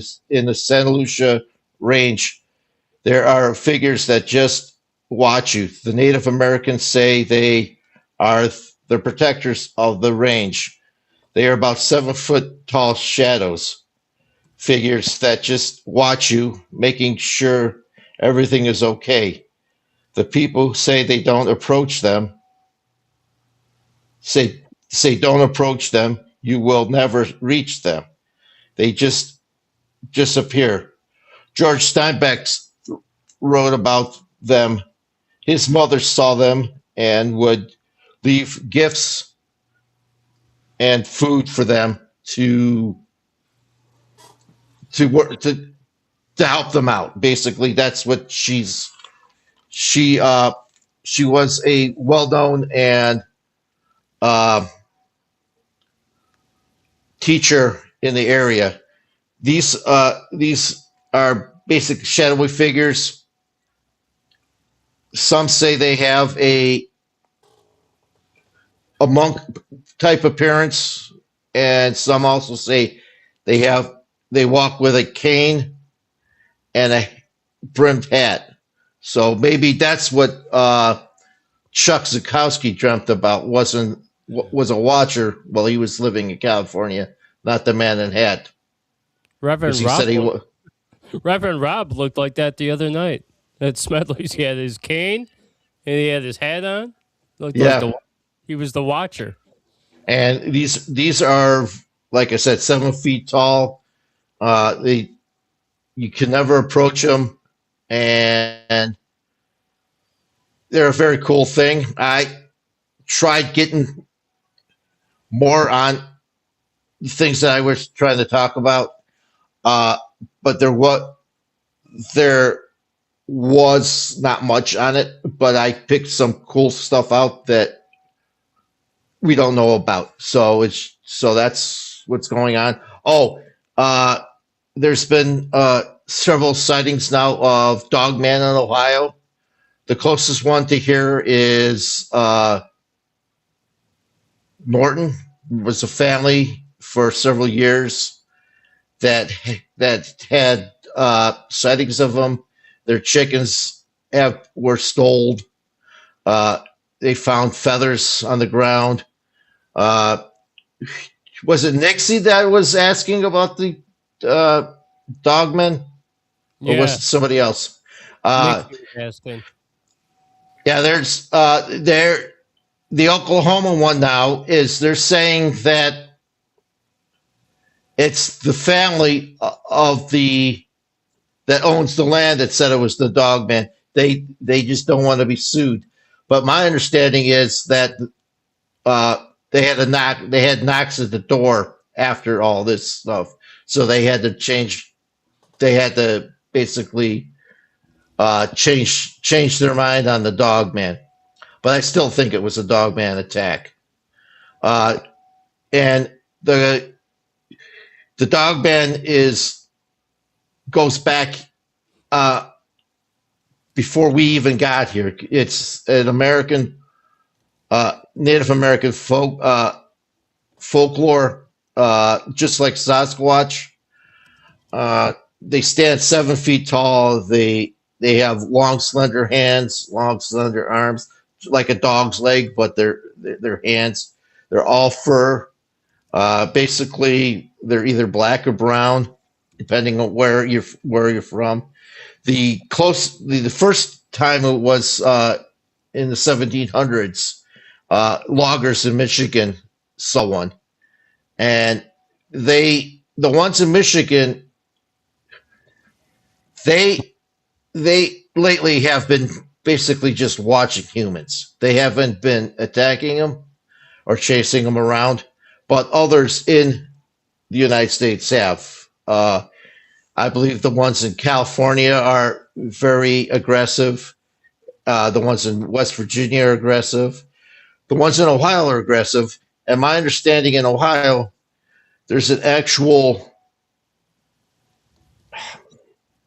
demilitarized zone. The best way, DMZ, between Sasquatches and Sasquatches and dogmen. Dogmen are usually northern, and Sasquatches are southern Ohio.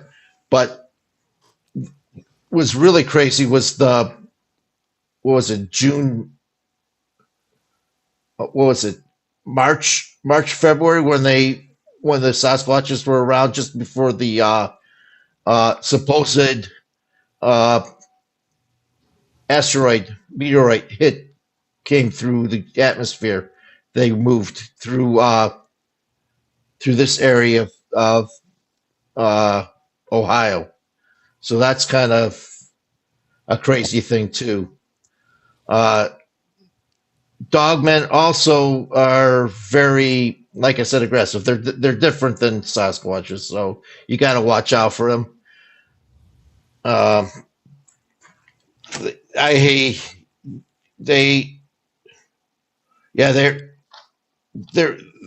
They will attack anything. They will take your animals and eat them. They will even attack you if they have a chance. Basically, they're very territorial. Hey, Matt. And there's go ahead. Go ahead. Do dogmen have the reputation that they're werewolves? Yes. From us Europeans, not Native Americans. The closest thing that comes to a Native American werewolf is a skinwalker. So that's where that lays. Or what is it? A woebegone? the ones that are in the Canadian regions, the ones that are have deer's heads and are spiritual, but they hunger for human flesh, and they inherit and they can inherit human beings' souls too. So that's the closest thing in what I've been reading in Native American lore that are werewolves. It's the Europeans that think that they're werewolves, but I don't think they are. There's other lore out there from from Europe and Asia and Europe that have this thing here. And there's also been sightings in Sochio Dale, I think it's how you pronounce the city, Ohio, of a 15-foot winged creature flying around for the last couple of weeks. I don't know if it's Mothman, if it's another type of creature, a huge bat, gargoyle, but it's been flying around. So if you're down at it's about 3 hours away from Cleveland, just past Columbus. I think that So could be if you're down, I think it might be Mothman. It could also be, they're saying gargoyle too. So because they're known to come up and about. So Ooh, gargoyles. yes, That's an interesting one. We've never talked about gargoyles before. right there. But gargoyles are not evil. They are protectors of buildings, and that's why they build them on buildings. They protect the buildings. They protect the people inside the buildings. They're like basically supernatural guard dogs. Hey, Matt, that picture behind you, that's interesting. Yeah. The circles, what is that? That is my dad's artwork. I call it the dimensional slip. He never called it. He told me whatever piece of artwork you grab for the house, you could name it. He didn't call it. He painted it back in like 1974. So it's my dad's piece of artwork. I call it the dimensional slip. So I added it to my tarot wall. Yeah, it's really cool. I like that. Yeah, my dad was a very. He did a lot of weird stuff when he was painting. So an artist, so he did stuff like this. He did still lifes that look like they're from hell or from a different planet. He would paint in one color. It was just really cool how he did stuff. I thought you were gonna be like he did weird things like paint naked. No. Not again, Dad. Yes. Yeah, that's cool. I like the. Yeah. Thanks. You have a lot of his artwork in your house? Not yet. I have two of them. I have the other one that you see on Mondays. I call that the architecture of the dark side. Something I think would look like on the dark side of the moon, kind of deal. So, very cool. Hey, you taught me about a couple cryptids I never heard of today.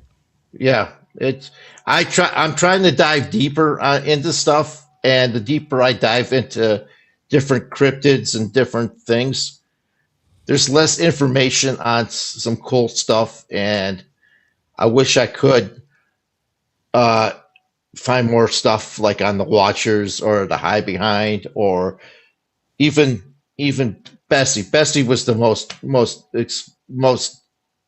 information I could get. And the crazy thing was there was just a sighting on Bessie.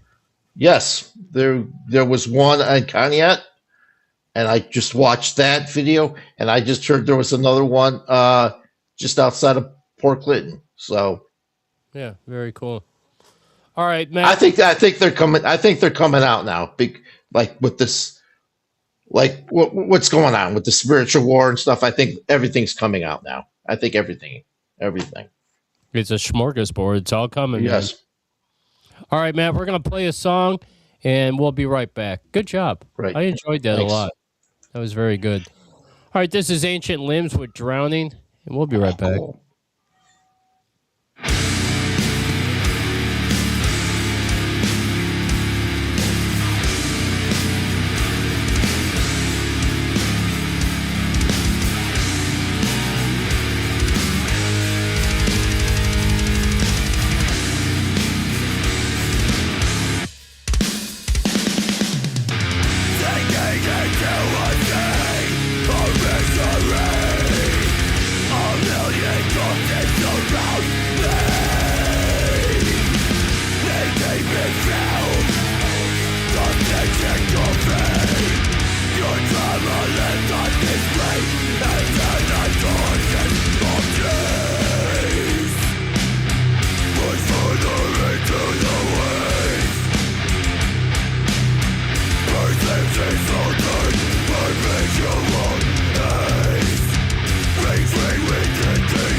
Oh, man. Ancient Limbs with Drowning.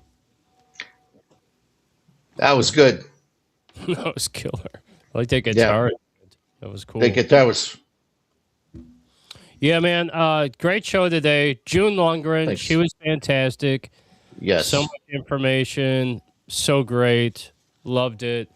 Guys, next week we're bringing Mark Farner of Grand Funk Railroad to talk about his near-death experience and a bunch of other really good stuff. Are you excited, Matt?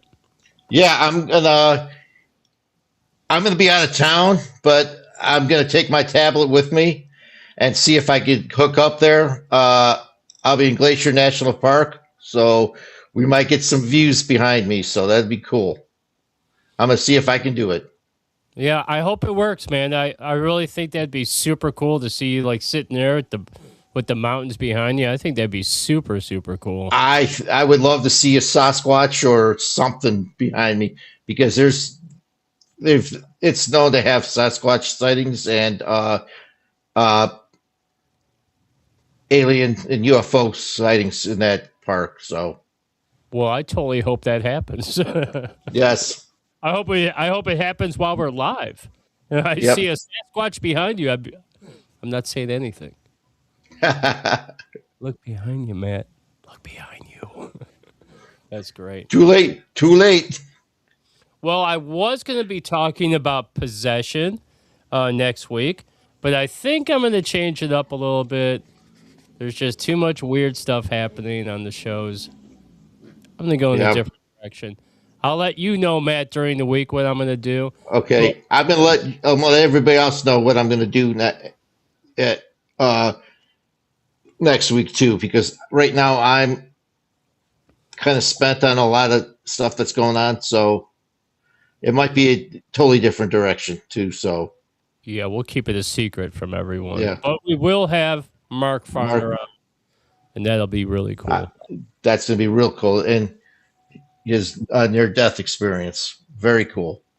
And I'll have to get him to tell you his story about when the car went through the tree, but the tree remained there. It's like the car disappeared through the tree. That's crazy. It's a crazy story. All right, well, we've been Thursday Paranormal. It's been a ton of fun and very enlightening and educational for me, at least. Learned some stuff about cryptids, learned a lot about demons. My thoughts are changing a little bit about the whole alien demon thing, although, just like in life, there's probably evil aliens as well as there's probably good aliens. I think there's some. She said none, but I also think there might be some kind of low energy, at least low energy aliens out there too. So Yeah. And I think, that their technology is just so great. We look at it like it's evil and demons. To them, it just might be mind-altering technology. Like in the beginning of days when cavemen saw things that they couldn't explain, they called them Right. gods. You know what I mean? So maybe it's just the way that we're interpreting the different. we could show up with a 1950s television. If it worked during that time, we'd be called gods. If you were in medieval times and you had a Bic lighter, they would Yeah. call you. They would either call you a god or they would hang you. Yeah, exactly. More likely, they're going to hang you. Yep. They would call you a witch Yeah. or a sorcerer or something like that. Yep. Fire. Yeah. All right. Guys, the next time you'll see me, we'll be on the Metal Revolution. We have KK from the Rising Fall joining us. Sweet. That'll be a cool show. We'll be talking about the history of metal guitar gods, emo metal, Breaking Spines News, and Rockin' Robin will be with me. But don't forget, Friday night, we're all going to be at Mr. Peabody's Pub. It's karaoke night, and we're going to be having a good time celebrating our nomination for Thursday Paranormal into the Cleveland Scene's Best Of. Cool. See you guys there. Okay. I'll see you guys there. We're out of here. Matt, what do you want the peeps out there to do? Like, subscribe, leave comments. It'll all work for our algorithm. Yeah, and enjoy your evening. All right, cool. Oh, and don't forget, even though we're not voting anymore, we're still up there for best of. Yeah, so keep your fingers crossed out there, guys, that we can get in the top 3. It would be a feather in our cap. Yep. In the Hat Man's cap. Okay, Good luck tonight. Good luck tonight, Jeff. With what? You said you heard a growl, and now you just said MH's name. I also heard another person in my left ear go, hello. Oh, cool. Did you hear that just now? No. I heard it again. Interesting. All right, I'm out of here. It's been too weird for me. And I'll see you guys on the next Thursday Paranormal. We're going to lighten it up a little bit because this is freaky as crazy. Yes, it is. Time to open the windows. All right. Very cool, Matt. You have a fantastic evening. Everyone else out there, peace. Love you. God bless. And I'll see you on the flip side. See you Saturday night. See you, guys. All right. This is The Squad with Piss and Purge, followed by Switch Flame. And I'll see you guys Saturday night. Peace.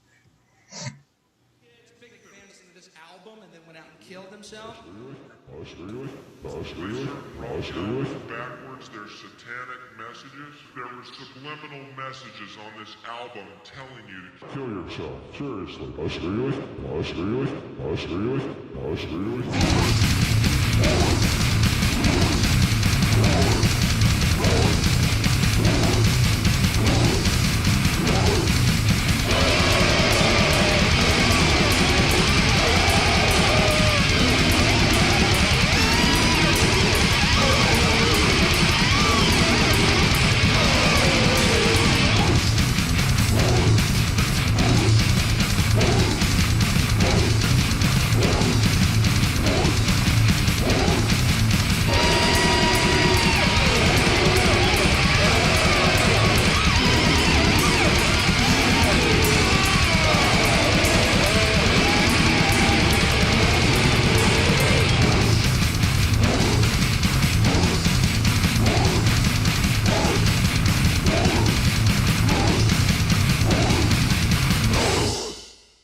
From your wicked behavior.